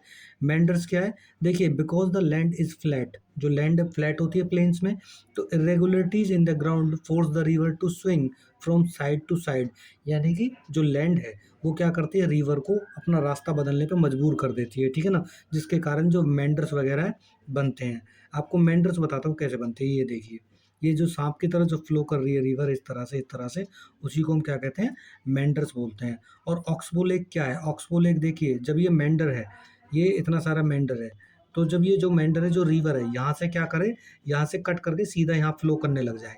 ठीक है ना, इस रास्ते से फ्लो नहीं करेगी ये सीधा यहाँ से फ्लो करेगी। तो ये जो वाला हिस्सा है ये वाला कट के अलग हो जाएगा, तो कटने के बाद क्या है, ऐसी ऑक्सबो लेक बनेगी, ऑक्सबो लेक। ऑक्सबो यानी कि ऑक्स, बैल का जो बो होता है, जो नीचे उसके पंजे होते हैं ना, जैसे हमारे फुट होते हैं, जो नीचे वाला हिस्सा होता है जो पैरों पे जो चलता है बो, यानी कि ऑक्स का जो बो होता है उसकी तरह दिखता है ये, इसीलिए इसको क्या बोलते हैं, ऑक्सबो लेक बोलते हैं हम। ठीक है ना, जो लोअर कोर्स है, लोअर कोर्स में क्या होता है, जो रिवर्स है उसकी स्पीड बिल्कुल डिक्रीज हो जाती है, वो सेडिमेंट को अपने साथ नहीं ले जा सकती और उनको लार्ज अमाउंट में जो है डिपॉजिट करती रहती है। ठीक है ना, जिसके कारण क्या होता है, जब डिपॉजिट करती है तो उसका जो बॉटम है वो भी बहुत शैलो हो जाता है, बहुत ही जो है कम डेप्थ रह जाती है, और जिसके कारण जो रिवर है अलग अलग हिस्सों में बढ़ जाती है और डेल्टा का फॉर्मेशन होता है। ये देखिए रिवर क्या है, सेडिमेंट्स को डिपॉजिट करने के कारण क्या है, रिवर्स में देखिए बहुत सारी डिस्ट्रीब्यूटरीज जो है जनरेट हो जाती हैं। ठीक है, और डेल्टा का फॉर्मेशन होता है, और वर्ल्ड के लार्जेस्ट डेल्टाज में से एक है कौन सा, गंगा और ब्रह्मपुत्रा का डेल्टा। ठीक है, तो अब हम पढ़ेंगे कंपैरिजन ऑफ ग्लेशियर्स। हम दो तरह के ग्लेशियर्स को हम पढ़ेंगे इसमें, माउंटेन ग्लेशियर और कॉन्टिनेंटल ग्लेशियर। जो माउंटेन ग्लेशियर है वो कहाँ पे जल्दी से माउंटेन्स में मिलता है। ठीक है ना, यहाँ पे जो मूवमेंट है ग्लेशियर्स का वो स्लो होता है because of retarded by the valley floor. जो वैली का जो फ्लोर है वो जो इसकी जो मूवमेंट है उसको स्लो कर देती है, किसी ग्लेशियर्स की को। कॉमन एरियाज क्या है, माउंटेन रेंजेस लाइक हिमालय वगैरह। और जो माउंटेन के जो ग्लेशियर्स होते हैं ना वो रिवर के ओरिजिन का कारण बनते हैं, जैसे कि गंगा और यमुना। क्योंकि माउंटेन के ग्लेशियर हैं वो समर में जो मेल्ट होते हैं, और जब मेल्ट होते हैं, जो माउंटेन के ग्लेशियर हैं वो पिघलते हैं और उनमें से बहुत सारी रिवर्स का वो कारण बनते हैं। गंगा और यमुना एक ऐसी रिवर है जो माउंटेन ग्लेशियर से निकलती है, ठीक है ना। बात करते हैं फिर ये जो impact road V shaped valley into U shape valley, यानी कि जो वी शेप वैली है जो रिवर्स काटती हैं, अगर उसमें ग्लेशियर भर जाता है तो वो यू शेप वैली में कन्वर्ट हो जाती हैं। कॉन्टिनेंट ग्लेशियर्स की बात करें तो बहुत ज़्यादा एरिया में होते हैं, थाउजेंड्स ऑफ स्क्वायर किलोमीटर में फैले हुए होते हैं। ये लार्ज बिगर होते हैं compare to the mountain glaciers. और जो है पूरे के पूरे कॉन्टिनेंट पे जो क्या है आइस शीट्स जो जमी होती हैं, और जनरली ये पोलर रीजन्स में मिलते हैं, या तो नॉर्थ पोल पे या साउथ पोल पे, ठीक है। ये देखिए कि किस तरह से जो माउंटेन ग्लेशियर है वो समर टाइम में पिघलते हैं और ऐसे ऐसे जो है स्मॉल जो है रिवर्स निकलती हैं थोड़ी थोड़ी, और बाद में एक लार्ज रिवर का फॉर्म जो है धर लेती हैं, बड़ी रिवर बन जाती हैं। ये पूरा का पूरा आप जो मैप देख रहे हैं, ये वाला ये आपका अंटार्कटिका का मैप है पूरा का पूरा, और ये कवर्ड है पूरा का पूरा आइस शीट के थ्रू, ठीक है ना। इस तरह से जो है कॉन्टिनेंट और माउंटेन ग्लेशियर में आपको डिफरेंट देखने को मिलेगा। अब बात करते हैं हम लैंडफॉर्म्स एंड डिजास्टर्स। हम इसमें अर्थक्वेक के बारे में पढ़ेंगे, लैंडस्लाइड के बारे में पढ़ेंगे, एवलांचेस के बारे में पढ़ेंगे, ग्लोफ के बारे में पढ़ेंगे और डस्ट स्टॉर्म्स के बारे में पढ़ेंगे, ठीक है। सबसे पहले हम बात करते हैं मेजर लैंडफॉर्म्स। मेजर लैंडफॉर्म्स में आप तीन तरह के वो पढ़ेंगे लैंडफॉर्म, माउंटेन और प्लेटूज और प्लेन्स वगैरह के बारे में पढ़ेंगे। आप जानते हैं माउंटेन्स क्या होते हैं, माउंटेन्स की पीक होती है, ठीक है ना, और दो तरह के माउंटेन होते हैं, ठीक है। और जो है माउंटेन दो तरह के होते हैं, फोल्ड माउंटेन और दूसरे होते हैं ब्लॉक माउंटेन, ठीक है। और तीसरा होता है वॉल्केनिक माउंटेन। जो फोल्ड माउंटेन होते हैं, आपने अभी पहले जो प्लेट पढ़ी, जब दो प्लेट आपस में टकराती हैं तो उनके कारण क्या होता है, फोल्ड माउंटेन बनता है, जैसे कि हिमालय वगैरह, ठीक है। ओके। और ये फोल्ड माउंटेन दो तरीके के होते हैं, एक यंग फोल्ड माउंटेन और एक old fold. Young fold mountain है जो मतलब नए बने हैं, ओल्ड फोल्ड माउंटेन है जो पुराने बने हुए हैं।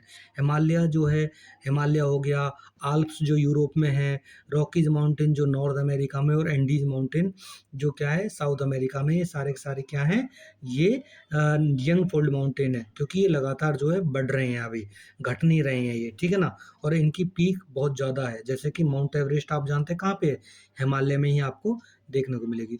ओल्ड माउंटेन वो है तो फोल्ड माउंटेन ही, लेकिन वो डिग्रेड हो रहे हैं धीरे धीरे, ठीक है ना। जैसे कि अरावली माउंटेन, ये वर्ल्ड के सबसे ओल्डेस्ट माउंटेन्स में से एक है, और धीरे धीरे जो क्या है ये घट रहा है, खत्म हो रहा है, ठीक है। फिर अपलाचेन माउंटेन इन कहाँ पे, नॉर्थ अमेरिका में है। यूराल माउंटेन इन रशिया में है। यूराल माउंटेन वही है जो जो रूस है, कितना बड़ा देश है, रूस एशिया में भी आता है और यूरोप में भी आता है। तो ये यूरोप जो यूराल माउंटेन है यूरोप को डिवाइड करता है, एशिया और उसमें यूरोप में, ठीक है ना। Block mountain formed when the large areas of land broken and displaced vertically. Elevated block are called horsts and जो sunken जो blocks होते हैं आर ग्रेबन, ठीक है ना, वैलीज। यानी कि सिंपल सी बात है, जो ब्लॉक माउंटेन है, जब जो अर्थ क्रस्ट है जो ब्रोक होती है तो उसमें से कुछ हिस्सा ऊपर उठ जाता है और कुछ हिस्सा नीचे रह जाता है, ठीक है ना। जो ऊपर वाला जो हिस्सा होता है एलिवेटेड ब्लॉक्स, जो उठे हुए ब्लॉक्स होते हैं, उनको हम हॉर्स्ट बोलते हैं। और जो नीचे धसे हुए जो ब्लॉक्स होते हैं, जो धरती होती है, उसको हम एक तरह से ग्रेबन बोलते हैं, ठीक है ना। सॉरी, वो बोलते हैं हम क्या बोलते हैं, संकन ब्लॉक्स, यानी कि नीचे धसे हुए ब्लॉक्स बोलते हैं। और जो संकन ब्लॉक्स हैं उन्हीं को हम क्या बोलते हैं, ग्रेबन वैली, यानी कि वैली का जो फॉर्म होता है उसको हम ग्रेबन वैली बोलते हैं। The Vosges mountain and the Rhine valley in Europe, ये इसके बहुत अच्छे एग्जाम्पल हैं। वॉल्केनिक माउंटेन जो वॉल्केनो के कारण बनते हैं, वॉल्केनो से क्या होता है, लावा एरप्ट होता है और वो लेयर बाय लेयर जमता चला जाता है, जिसके कारण माउंटेन्स का वो क्या होता है, निर्माण होता है, फॉर्मेशन होती है। उसी को हम बोलते हैं क्या, वॉल्केनिक माउंटेन। एग्जाम्पल के तौर पर माउंट क्लीमंजारो कहाँ पे, अफ्रीका में है, ठीक है ना, ये केनिया में पड़ता है वैसे। और जो माउंट फ्यूजियामा है ये जापान में पड़ता है, ठीक है ना। Life in mountain in region, जो लाइफ है बहुत ज़्यादा, अगर चैलेंजेस की बात करें तो हार्ड है, रॉकी टेरेन है, यहाँ पे जो है रोड्स और रेलवेज़ का कंस्ट्रक्शन करना बहुत ज़्यादा डिफिकल्ट होता है। क्लाइमेट बहुत ज़्यादा ठंडा होता है कई बार, ठीक है ना, इसीलिए यहाँ पे आपको स्पार्स पॉपुलेशन देखने को मिलेगी, यानी कि बहुत कम पॉपुलेशन देखने को आपको मिलेगी, ठीक है ना। माउंटेन्स कुछ इस तरह के दिखते हैं। फिर बात करते हैं प्लेटू की, तो प्लेटू जो है एलिवेशन में लो होता है कंपेयर टू द माउंटेन, और हाई होता है कंपेयर टू द प्लेन्स, ठीक है ना। और इस पे आपको जल्दी सी जो है सेटलमेंट भी देखने को मिलती है। इसका जो एक तरह से जो सरफेस होता है बहुत ज़्यादा रॉकी होता है, ठीक है ना। एग्जाम्पल के तौर पर तिब्बत प्लेटू ले सकते हैं आप, जिसको रूफ ऑफ द वर्ल्ड बोला जाता है और हाईएस्ट प्लेटू है ये वर्ल्ड के अंदर। डेक्कन प्लेटू इंडिया में है, और आप जानते हैं पूरा का पूरा जो पेनिनसुलर इंडिया है, साउथ इंडिया है, वो पूरा का पूरा जल्दी से प्लेटू पे बसा हुआ है, ठीक है ना, कोस्टल इलाके को छोड़कर। ठीक है। Other major plateaus are found in Africa, Australia, Asia, North America और अमेरिका। इसमें भी बहुत सारे जो है प्लेटूज देखने को मिलते हैं। पेनिनसुलर इंडिया का जो टर्म मैंने यूज़ किया है, पेनिनसुलर का मतलब होता है जो लैंड मास तीन तरफ से पानी से जो है घिरा होता है। A land mass surrounded by water three sides, ठीक है ना, उसको हम क्या बोलते हैं, प्लेटू, वो बोलते हैं पेनिनसुलर। ठीक है। फिर बात करते हैं लाइफ इन प्लेटूज। तो the land is generally not smooth, land आपको स्मूथ नहीं मिलेगी, which handles the laying of infrastructure, road and canals. यहाँ पे भी जो रोड्स और कैनाल बनाना आसान नहीं है, डिफ़िकल्ट है, लाइक माउंटेन्स की तरह, इसीलिए यहाँ पे आपको पॉपुलेशन ज़्यादा देखने को नहीं मिलेगी। ठीक है। प्लेटूज ऐसे होते हैं, ऊपर से फ्लैट होते हैं, ठीक है ना। अच्छा जी, फिर बात करते हैं, ये देखिए जो इंडिया का जो मैप है आपको दिखा रहा हूँ मैं, यहाँ पे देखिए ये वाला जो जितना भी जो डार्क ब्राउन एरिया है, ये सारा का सारा माउंटेन है, और जो ये आपको वाइट वाइट दिख रहा है, ये वो एरिया है हिमालय का जहाँ पे हमेशा आइस कैप्स होती हैं, यानी कि ग्लेशियर्स होते हैं, हमेशा जमे रहते हैं। ये जो ग्रीन ग्रीन एरिया दिख रहा है आपको इंडिया का, ये सारा का सारा नॉर्दर्न प्लेन है, ये वाला, ठीक है ना, जहाँ पे रिवर्स ने सेडिमेंट्स जो गंगा और ब्रह्मपुत्र है, गंगा हो गया, यमुना हो गई, ब्रह्मपुत्र हो गई, सतलुज हो गई, यहाँ पे अपने सेडिमेंट्स लाती हैं और जमा जमा करके डिपॉजिट करके एक प्लेन बना दिया है। ये जो पूरा साउथ इंडिया आप देख रहे हैं, यहाँ से यहाँ तक जो साउथ इंडिया है आपका पूरा का पूरा, ये क्या है, ये आपका प्लेटू से बना हुआ है, प्लेटू है यहाँ पर पूरे के पूरे में, ठीक है ना। अच्छा जी, जो अभी मैंने पेनिनसुलर वर्ड यूज़ किया, यानी कि जो इंडिया है देखिए तीन तरफ से क्या है, इधर से पानी से घिरा हुआ है, इधर से पानी से घिरा हुआ है, और जो बॉटम साइड है वहाँ से भी पानी से घिरा हुआ है, ठीक है ना। अब बात करते हैं प्लेन्स की। प्लेन्स क्या है, प्लेन इज रिलेटिवली फ्लैट और low lying vast expanse of land, यानी कि लो लेइंग एरिया होता है और बिल्कुल प्लेन होता है, ठीक है ना, बहुत ही चौड़ा इलाका होता है। फिजिकल फीचर्स की बात करें, while many are extremely levelled, some can be rolling और अंडुलेटिंग।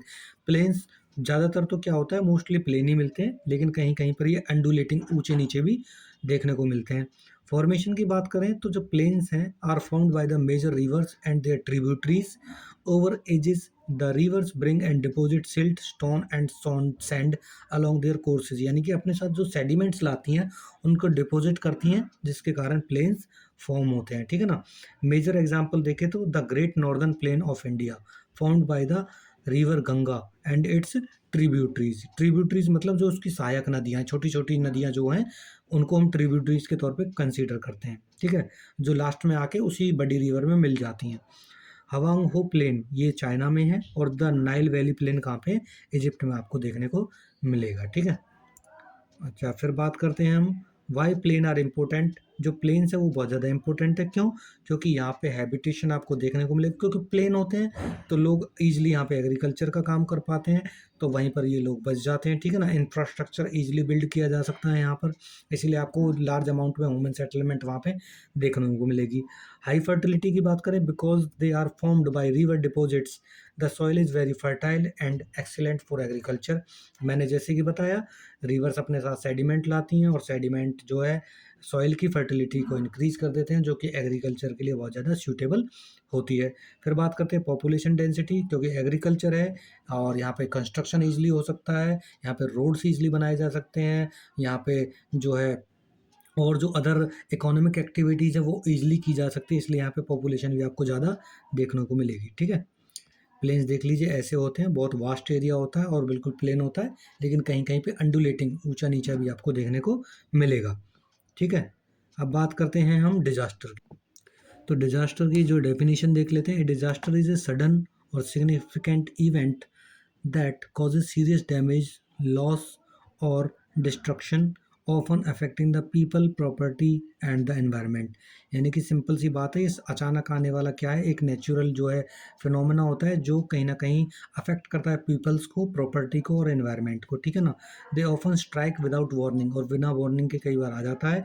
इंपॉर्टेंस क्यों है डिजास्टर मैनेजमेंट की, ये कहीं ना कहीं देखिए, ये सबसे बड़ी बात एक है कि जो डिजास्टर प्रिपेयर्डनेस है ये क्या करती है, ये being ready for A an event occurs, यानी कि आपको रेडी रखती है कि उससे पहले इवेंट हो, आप रेडी रहते हैं थोड़े से उससे निपटना कैसे है। जैसे कि रिस्क रिडक्शन, यानी कि जितना रिस्क होने वाला है उसको थोड़ा सा रिड्यूस कर देता है, क्योंकि लोग क्या है, taking steps to minimize potential damage, जितना डैमेज होने वाला है अगर आप रेडी रहेंगे किसी डिजास्टर के लिए तो आप थोड़ी सी प्रिपेयर करते हैं चीज़ों को जिससे कि नुकसान कम हो जाए। Building resilience, help communities protect life and property against future hazard, अगर हजार्ड आने वाला है तो आप कम्युनिटी को क्या करेंगे, हेल्प करेंगे और अपनी जान वगैरह आप बचा सकते हैं, ठीक है ना उससे। अर्थक्वेक, हम डिजास्टर में चार चीज़ें पढ़ेंगे मोस्टली, चार से पांच। अर्थक्वेक पढ़ेंगे, लैंडस्लाइड पढ़ेंगे, ठीक है ना, ग्लोव पढ़ेंगे, डस्ट स्टॉर्म वगैरह पढ़ेंगे। अर्थक्वेक क्या है? Earthquakes are defined as a sudden shaking of the earth surface, यानी कि अर्थ सरफेस का सडनली कांपना, ठीक है ना, या फिर शेकिंग करना, वाइब्रेशन होना, वो क्या अर्थक्वेक कहलाता है।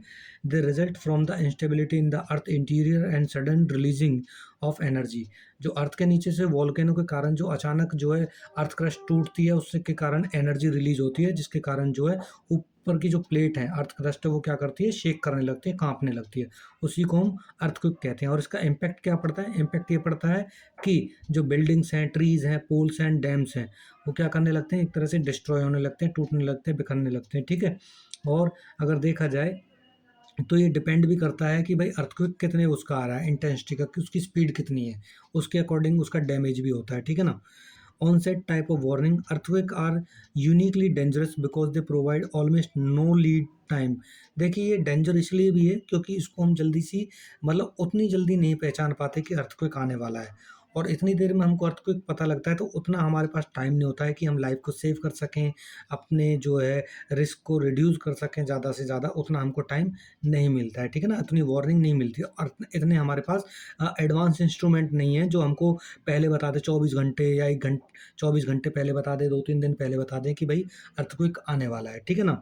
Because no instrument currently exist that can accurate predict the sudden outburst of energy, they are classified as sudden onset hazard. मैंने वही बात कही कि एडवांस लेवल की टेक्नोलॉजी या इंस्ट्रूमेंट नहीं है हमारे पास जो हमको बहुत जल्दी हमको वार्न कर सकें इसके बारे में, ठीक है ना। देखिए अर्थक्वेक किस तरह से डैमेज करता है, ठीक है ना, loss of life, loss of property, ठीक है ना। Warning system, some countries like USA use loud sirens as a warning system, however these are often unreliable and only a few prove to be correct, यानी कि USA वगैरह में इन चीज़ों के आने से पहले सायरन वगैरह बजाते थे ताकि लोग अलर्ट हो जाएं, ठीक है ना। Global statistics and frequency, frequency की बात करें तो over 1 million earthquakes occur annually across the globe eight A any time of year, यानी कि एक ईयर में आप देखेंगे तो इतनी बार आपको अर्थक्वेक देखने को मिलेगा। लोकेशन की बात करें तो जल्दी से आपको कहाँ मिलेंगे, यानी कि ओशियंस में देखने को मिलेंगे। Under earthquakes are significantly noted for generally tsunamis, यानी कि जो अंडर वाटर जो है अर्थक्वेक आते हैं, यानी कि ओशियन के अंदर जो अर्थक्वेक आ रहे हैं, वोल्केनिक इरप्शन हो रहा है, उसके कारण कई बार सुनामी भी जो है आती है, ठीक है। वल्नरेबिलिटी क्या है? Depend on the density of human settlement, soils and rocks types.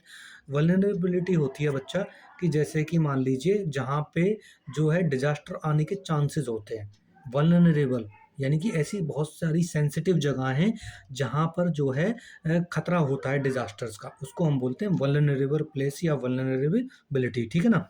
जो वल्नरेबिलिटी है वो डिपेंड करती है कि वहाँ पे ह्यूमन सेटलमेंट कितनी है, सॉइल्स कैसी है, रॉक टाइप कैसा है। सॉइल्स और रॉक टाइप का मतलब ऐसा है, area with soft soil, sedimentary rock, alluvial deposits are more vulnerable than those on hard rocks, यानी कि जहाँ पे सॉफ्ट रॉक है, सिंपल सी बात है, वहाँ पे लैंडस्लाइड का खतरा भी ज़्यादा होगा, हार्ड रॉक वगैरह होगी तो जल्दी से लैंडस्लाइड आपको देखने को नहीं मिलेगा, ठीक है ना। जियोलॉजी या टेरेन कैसा होता है? The intensity of the shock is affected by the local geology, for example steep slope are more prone to landslide during the an earthquake, यानी कि जैसे कि मान लीजिए आप जिस इलाके में रहते हैं उस पर भी डिपेंड करता है, ठीक है। जैसे कि मान लीजिए अगर आप माउंटेन्स पे रह रहे हैं तो माउंटेन्स पे अगर लैंडस्लाइड होगी तो नुकसान भी ज़्यादा होगा और वो एरिया बहुत ज़्यादा वल्नरेबल होगा, सेंसिटिव होगा ऐसी चीज़ों को लेकर, डिजास्टर्स को लेकर, ठीक है।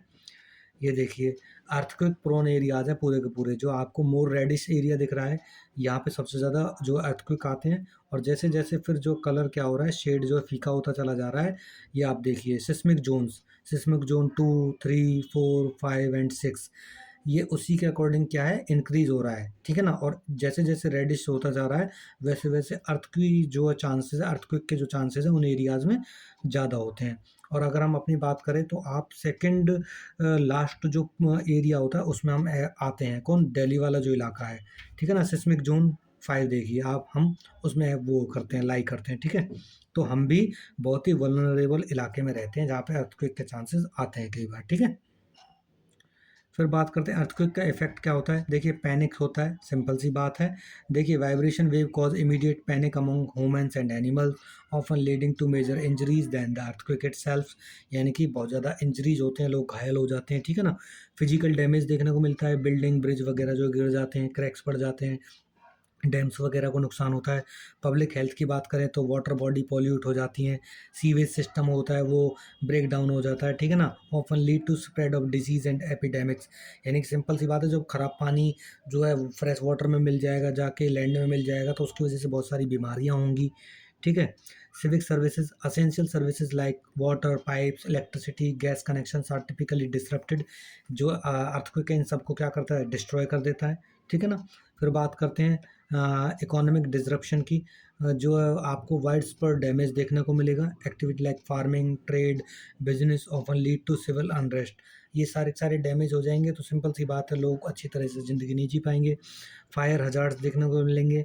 Collapse of containers holding inflammable substances. यानी कि जो इनफ्लेमेबल सब्सटेंसेस है जिनमें आग लगने की संभावना ज़्यादा होती है compare to other substances like petrols, chemicals, ठीक है ना, उनमें जल्दी से आग लग जाती है अर्थक्वेक के कारण और बहुत ज़्यादा डैमेज देखने को मिलता है, ठीक है। फिर बात करते हैं मिटिगेट कैसे कर सकते हैं, हम इसको रोक कैसे सकते हैं। तो स्ट्रक्चरल मिटिगेशन है और दूसरा नॉन स्ट्रक्चरल मिटिगेशन है। स्ट्रक्चरल मिटिगेशन में क्या होता है, जो फिजिकल जो डिज़ाइन यानी कि जो फिजिकल चीज़ें हैं उनको हम उनके ऊपर ज़्यादा ध्यान देते हैं। जैसे कि engineering structure, building should be specified design to withstand ground shaking. Building को ऐसे डिज़ाइन करना चाहिए ताकि वो अर्थ की जो शेकिंग है, अर्थक्वेक को झेल सकें। Soil analysis, it is vital to analysis soil type before building. यानी कि बिल्डिंग बनाने से पहले हमको सॉइल की जो स्टडी करनी चाहिए, क्या वहाँ पे बिल्डिंग बनाना अच्छा भी है या नहीं है। Structure built on soft soil या alluvial plains, river banks are much more likely to sustain heavy damage. यानी कि सिंपल सी बात है, अगर आप सॉफ्ट सॉइल में बिल्डिंग बनाएंगे तो उसके गिरने के चांसेस ज़्यादा होंगे, ठीक है। Engineering inputs, architect and engineers must work together to improve construction practices based on local geological risk. यानी कि जो आर्किटेक्चर वगैरह है, जो जो इंजीनियरिंग जो इंजीनियर होते हैं, आर्किटेक्ट होते हैं, वो क्या करें, लोकल जो जियोलॉजी है उसको ध्यान में रख कर ही क्या करें, कंस्ट्रक्शन का काम स्टार्ट करवाएं।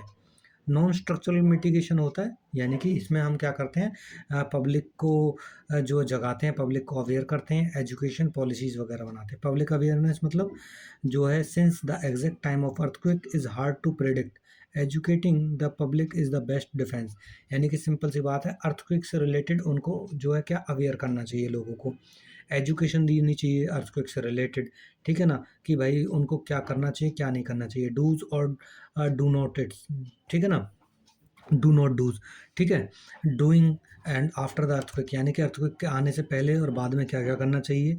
राइजिंग अवेयरनेस या raising awareness about the specific geology and risk of local areas, ठीक है। प्रोफेशनल सेंसिटाइजेशन, इसका मतलब है जो प्रोफेशनल होते हैं उनके द्वारा ट्रेनिंग दी जानी चाहिए, किसको, वर्कर्स को, इंजीनियर्स को, आर्किटेक्ट को, मैसोन्स मतलब मिस्त्री वगैरह, डॉक्टर्स को, गवर्नमेंट को, ऑफिशियल्स को और बैंकर्स को ट्रेनिंग दी जानी चाहिए अबाउट द अर्थक्वेक, ठीक है ना।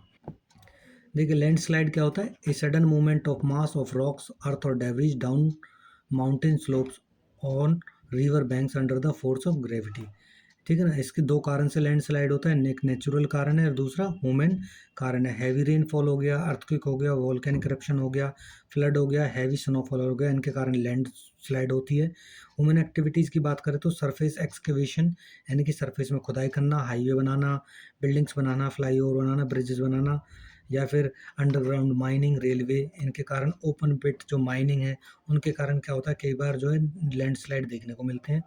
जैसे कि माउंटेन इलाके में देखिए टनल बना दिया, ठीक है ना, तो इसकी वजह से कई बार लैंडस्लाइड आपको देखने को मिलेगा। कंस्ट्रक्शन कर दिया, ब्रिज कर दी, ब्रिज बना दिए, इधर कंस्ट्रक्शन कर दिया, इसके कारण आपको लैंडस्लाइड देखने को मिलेगी, ठीक है ना। और लैंडस्लाइड के कारण आप जानते हैं बहुत ज़्यादा डैमेज देखने को मिलता है कई बार, और इसको किस तरह से जो है कॉन्सिक्वेंसेज हम जानते हैं, ठीक है ना। ठीक है। Impact and consequences of disasters जो है क्या है, देखिए in India landslide are the perennial problems in Himalayas and the north eastern region. Perennial का मतलब होता है जो पूरी साल कई बार जो डिजास्टर आता है उसी को पेरेनियल कहते हैं, ठीक है ना, जो 12 मास आता है, या 12 महीने आता है, ठीक है ना। और ये ज़्यादातर आपको माउंटेनियर इलाके में देखने को मिलेगा, लाइक हिमालय और नॉर्थ ईस्टर्न रीजन में। फिजिकल डैमेज देखने को मिलता है इससे, इंफ्रास्ट्रक्चर डैमेज होता है इससे, ठीक है ना, और ट्रैफिक जैम्स देखने को मिलता है। सेकेंडरी फ्लड यानी कि लैंडस्लाइड्स के कारण क्या होता है, फ्लड प्लेन्स और near river banks often damage cultivable land और हाउसिंग ड्यूरिंग फ्लड्स, ठीक है। फिर क्या है, प्रिडिक्शन एंड वार्निंग डिफिकल्ट, इनको भी जो है, इनकी वार्निंग भी हम अर्ली नहीं दे सकते हैं, ठीक है ना। और इसकी इसमें बड़ी मुश्किल आती है, ठीक है ना। अर्ली वार्निंग सिस्टम नहीं है हमारे पास उतने जल्दी से जो प्रेडिक्ट कर सकें। ग्रेजुअल और versus sudden, some landslide occur gradually and can be noticed in advance but most are sudden. देखिए कुछ लैंडस्लाइड तो ऐसे होते हैं जल्दी से जो केवल ग्रेजुअली धीमे धीमे आते हैं, उनका पता लग जाता है, लेकिन कुछ सडनली आते हैं जिसके बारे में हम प्रेडिक्शन नहीं कर सकते हैं। Lack of system, there are currently no clearly established universal warning system in place to indicate an immediate landslide। यानी कि ऐसा कोई अर्ली वार्निंग सिस्टम ही नहीं है जो इमीडिएटली ये बता सके कि सडनली आप लैंडस्लाइड आने वाला है, आप इस एरिया से चले जाइए, ठीक है ना, इवैक्यूएट कर सके लोगों को वहाँ से, ठीक है। मिटिगेशन स्ट्रेटजीज क्या होती है, वही drainage correction, engineering structure, retaining walls और मिटिगेशन, ठीक है ना। इस तरह से हम क्या कर सकते हैं, मिटिगेट कर सकते हैं, यानी कि ड्रेनेज करेक्शन, ठीक है ना। इसमें क्या करते हैं हम, इसमें हम कोशिश करते हैं रिड्यूस करने की water infiltration by allowing excess water to drain off action mountain natural drain channels और vulnerable slope to prevent water logging. यानी कि जो एरिया लैंडस्लाइड के लिए लैंड स्लाइड जो प्रोन एरियाज होते हैं वहाँ पे वाटर लॉगिंग वगैरह नहीं होने देनी है। इंजीनियरिंग स्ट्रक्चर क्या है, लाइक जैसे building must be built with strong foundation to withstand ground movement. यानी कि बिल्डिंग्स ऐसे बनानी चाहिए जो डिफ़िकल्ट सिचुएशन में भी खड़ी रहें। Underground installations, pipes cables should be fitted flexible to survive faces without breaking. यानी कि इनकी जो फिटिंग ऐसी करनी चाहिए फ्लेक्सिबल तरीके से, ताकि ऐसा मूवमेंट आए तो इस मतलब ये टूटे ना, ठीक है। रिटेनिंग वॉल्स का मतलब होता है एक वॉल बना देते हैं, physical support and stop land from sleeping और स्लाइडिंग। एक वॉल बना देते हैं चारों तरफ जिसके कारण जो क्या है, एक तरह से जो लैंडस्लाइड आ रही है उसको वो रोक सके। और ऐसे आपको mostly hill station like Shimla वगैरह में भी देखने को मिलेगी, ठीक है। Okay, vital lifelines. Priority should be given to restoring essential service like hospital, water supply and communication lines that may have been suspended। इसके कारण आप जानते हैं क्या होता है, ये चीज़ें जो है नुकसान में आ जाती हैं। Buildings, bylaws and codes. The Bureau of Indian Standard and the Indian Meteorological Department provide earthquake zones map, building codes। यानी कि सिंपल सी बात है, जो ब्यूरो ऑफ इंडियन स्टैंडर्ड है इसके बारे में जानकारी देता है, अर्थक्वेक जोन्स बताता है। अभी आपने पढ़ा 5 से 6 जोन पढ़े थे जहाँ पे अर्थक्वेक सबसे ज़्यादा आता है, ठीक है ना। और कुछ गाइडलाइंस भी देता है वो कि किस तरह से जो इन डिजास्टर्स से जो बचा जा सकता है। वेजिटेशन कवर, द जो वेजिटेशन कवर है क्या है, the cheapest and most effective way to stop landslides, ठीक है ना। Plant and trees bind the top soil together and prevent erosion. Simple सी बात है, जिस तरह से हम हॉस्पिटल्स या कम्युनिकेशन हमको जो हेल्प करते हैं डिजास्टर के बाद कवर करने में चीज़ें में, वेजिटेशन सबसे आसान और सबसे सस्ता तरीका है। जैसे जैसे हम जो है प्लांट्स लगाएंगे, ट्रीज लगाएंगे, तो वो क्या करते हैं, सॉइल को बाउंड करके रखते हैं और उसको इरोड होने से रोक लेते हैं, जिसके कारण कहीं ना कहीं लैंडस्लाइड में कमी आती है। This is achieved through afforestation and avoiding overgrazing on slopes। Afforestation का मतलब वही होता है कि ज़्यादा से ज़्यादा पेड़ लगाना, और अवॉइडिंग ओवरग्रेजिंग, अवॉइडिंग ओवरग्रेजिंग का मतलब होता है कि जहाँ पर मतलब हमको पशुओं को ज़्यादा नहीं चराना चाहिए, ठीक है ना, जिसके कारण जो है घास वगैरह वहाँ की या फिर जो वेजिटेशन है उसको जो है ज़्यादा ना खा पाएँ एनिमल्स, और वो जो स्लोप्स पे जो ज़्यादा जो वेजिटेशन है उसको ना खाएं। क्योंकि अगर स्लोप से जो वेजिटेशन अगर हम ग्रेज कराएंगे तो वहाँ पर क्या होगा, वो जो सॉइल को बाउंड करके नहीं रख पाएगा और लैंडस्लाइड ज़्यादा आएंगे, ठीक है।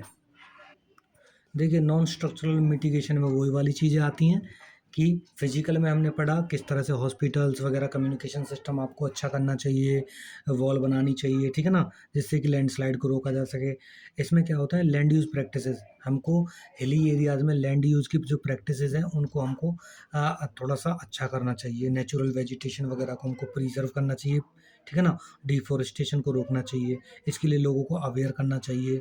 और इसके अलावा मैपिंग वगैरह दिखानी चाहिए, कौन कौन से एरिया ऐसे हैं जहाँ पे लैंडस्लाइड आ सकती है, हज़ार्ड मैपिंग, ठीक है ना, कहाँ-कहाँ पे हज़ार्ड आ सकता है उसके बारे में बताना चाहिए, ठीक है? और रोड बिल्डिंग वगैरह ऐसी जगह नहीं बनानी चाहिए जहाँ पे जो है हज़ार्ड आता है।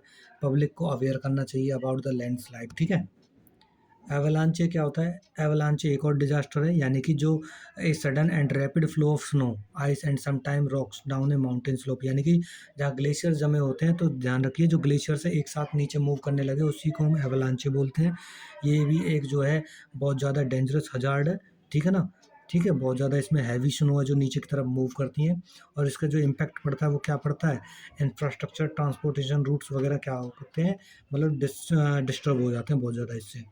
ये देखिए किस तरह से जो एवलांच मूव करता है, ये पेड़ों को भी अपने साथ मूव करा ले जाता है, ठीक है, रॉक मटेरियल कई बार भी इसके साथ आता है, ठीक है। फिर बात करते हैं कॉजेज क्या है, हैवी स्नोफॉल के कारण आता है कई बार, वीक स्नो लेयर्स के कारण आता है, वीक स्नो लेयर्स जहाँ पे जो स्नो की लेयर है वो बहुत ही कमज़ोर है, आसानी से जो स्लाइड कर जाती है, टेम्परेचर चेंज के कारण आता है, फिर स्टीप स्लोप के कारण हो सकता है, ह्यूमन एक्टिविटीज़ के कारण, वाइब्रेशन के कारण। टेम्परेचर चेंज मतलब बर्फ़ पिघलने लगेगी तो भी नीचे जो एवलांच आ सकता है, स्टीप स्लोप ज़्यादा खड़ी ढाल है तो भी उसका खिसकने का चांस होता है, ह्यूमन एक्टिविटीज़ लाइक माउंटेन, जो माउंटेनियर्स होते हैं, और जो स्नो मोबाइल्स कंस्ट्रक्शन जो है इसके कारण भी स्नोफॉल और एवलांच आता है, वाइब्रेशन के कारण लाइक अर्थक्वेक वगैरह के कारण भी, या लाउड जो साउंड है उसके कारण भी एवलांच आता है, ठीक है। फिर बात करते हैं स्ट्रेटेजी कैसे करते हैं, स्ट्रेटेजी में वो देखिए जितने भी डिजास्टर हैं आपको स्ट्रेटेजीज मोस्टली सेम मिलेंगी मिटिगेशन की, जैसे मॉनिटरिंग या अर्ली वार्निंग सिस्टम होना चाहिए, कंट्रोल्ड करना चाहिए, कंट्रोल्ड एवलांचेज, यानी कि अगर आपको लग रहा है एवलांचे आएगा तो वहाँ पे पहले ही उसको क्या कर दो, कुछ ऐसी एक्टिविटी कर दो जिससे कि एवलांचे आ जाए और जिससे कि बाद में जो प्रॉपर्टी डैमेज के चांसेस कम हो, ठीक है। प्रोटेक्ट स्ट्रक्चर होना चाहिए आपका पूरा का पूरा, रिटेनिंग वॉल्स होनी चाहिए, एवलांचे बैरियर्स होने चाहिए, ठीक है ना।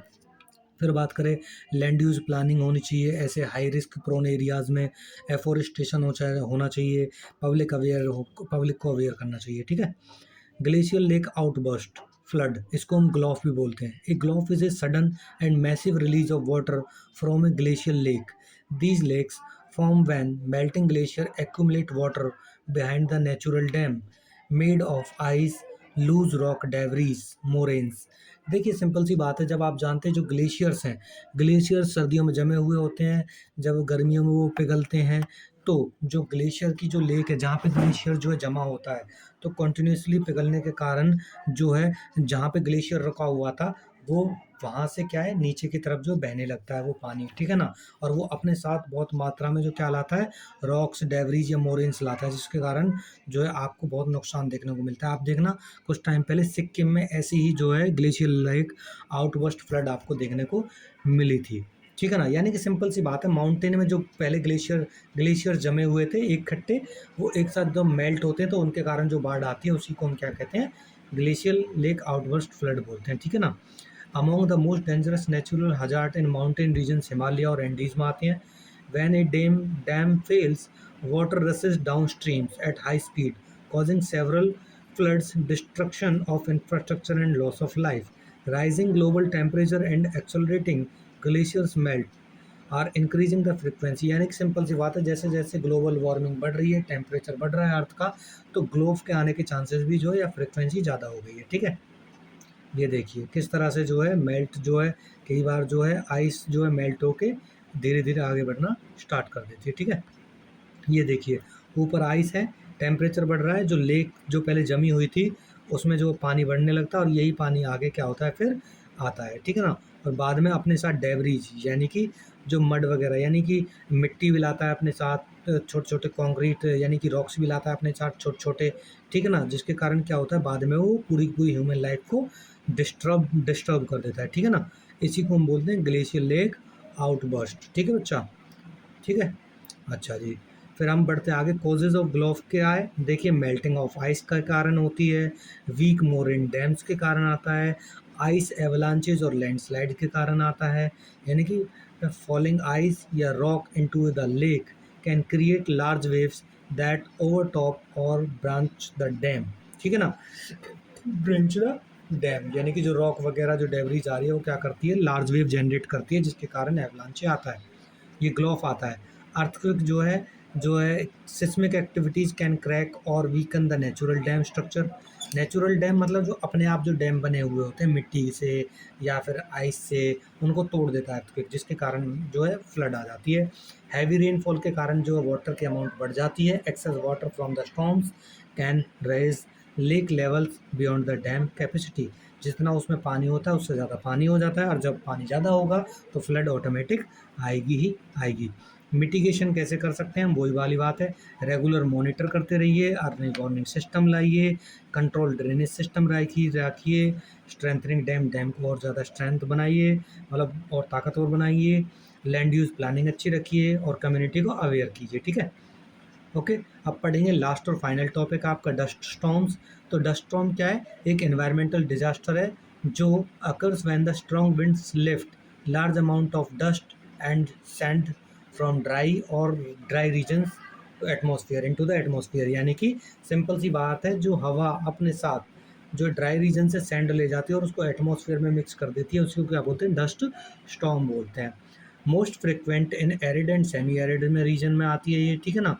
ओके, फिर जो है क्या है, इसमें जो रिस्क होता है वो क्या होता है, pose serious risk like respiratory problems हो जाती हैं इसकी वजह से। जब हवा में ज़्यादा मिट्टी होगी उसकी वजह से अस्थमा, ब्रोंकाइट जैसी या आई इन्फेक्शन जैसी चीज़ें होंगी, डिजीज़ होंगी, ठीक है ना। रिड्यूस विजिबिलिटी, सिंपल सी बात है, डस्ट स्टॉर्म आता है जब धूल का जो तूफान आता है तो उसमें हम देख नहीं पाते हैं, ठीक है ना। फिर जिसके कारण क्या होता है, रोड्स और एयरपोर्ट्स में आपको देखते हैं बहुत ज़्यादा खतरा पैदा हो जाता है। डैमेज क्रॉप्स को डैमेज करता है ये, और सॉइल की फर्टिलिटी को डिक्रीज करता है। फिर कॉन्टिमिनेट करता है वाटर को और एयर पॉल्यूशन को बढ़ाता है, ठीक है ना। ये देखिए किस तरह से जो है डस्ट स्टॉर्म आता है, ठीक है। और कॉजेज़ क्या होते हैं आप जानते हैं, कुछ नेचुरल कॉजेज़ होते हैं, ठीक, कुछ ह्यूमन फैक्टर होते हैं। प्रोलॉन्ग ड्रॉट का मतलब है बहुत ज़्यादा लंबे समय से ड्रॉट है, अगर सूखा पड़ रहा है तो वहाँ पे ज़्यादा आता है। हाई टेम्परेचर, ज़्यादा टेम्परेचर है या स्ट्रॉन्ग विंड है वहाँ पे भी आएगा। लूज सॉइल है तो वहाँ पे भी मदद मिलती है स्ट्रॉन्ग को। और क्लाइमेट चेंज होता है यानी कि टेम्परेचर ज़्यादा बढ़ता है, जिसके कारण जो रेनफॉल का पैटर्न है वो जो क्या है, बदल जाता है, जिसके कारण या तो बहुत लंबे समय तक आपको ड्रॉट देखने को मिलेगा, और जब ड्रॉट होगा तो लैंड डिग्रेड होगी, सॉइल लूज होगी, जिसके कारण स्टॉर्म में जो है बेनिफिट मिलेंगे, स्टॉर्म ज़्यादा आएगा उससे, ठीक है। ह्यूमन फैक्टर की बात करें तो डिफॉरेस्टेशन एंड ओवरग्रेजिंग देखने को मिलेगी आपको, मतलब डिफॉरेस्टेशन के कारण या ओवरग्रेजिंग के कारण जो कहीं ना कहीं लैंड डिग्रेड होती है, जिसके कारण स्टॉर्म में मदद मिलती है, स्टॉर्म ज़्यादा ताकतवर हो जाता है। पुअर एग्रीकल्चर प्रैक्टिसेस के कारण ज़्यादा वो हो जाता है, ठीक है। फिर अर्बनाइजेशन के कारण भी आजकल ये हो रहा है। मिटिगेशन क्या है, एफोरेस्टेशन कीजिए, सस्टेनेबल लैंड मैनेजमेंट कीजिए, यानी कि लैंड को इस तरह से यूटिलाइज कीजिए ताकि उसकी जो फर्टिलिटी है या फिर लैंड जो है डिग्रेड ना करे। टेक्नोलॉजी अच्छी होनी चाहिए, अर्ली वार्निंग सिस्टम होनी चाहिए जो आपको बता सके, ठीक है, कि अब स्टॉर्म आने वाला है।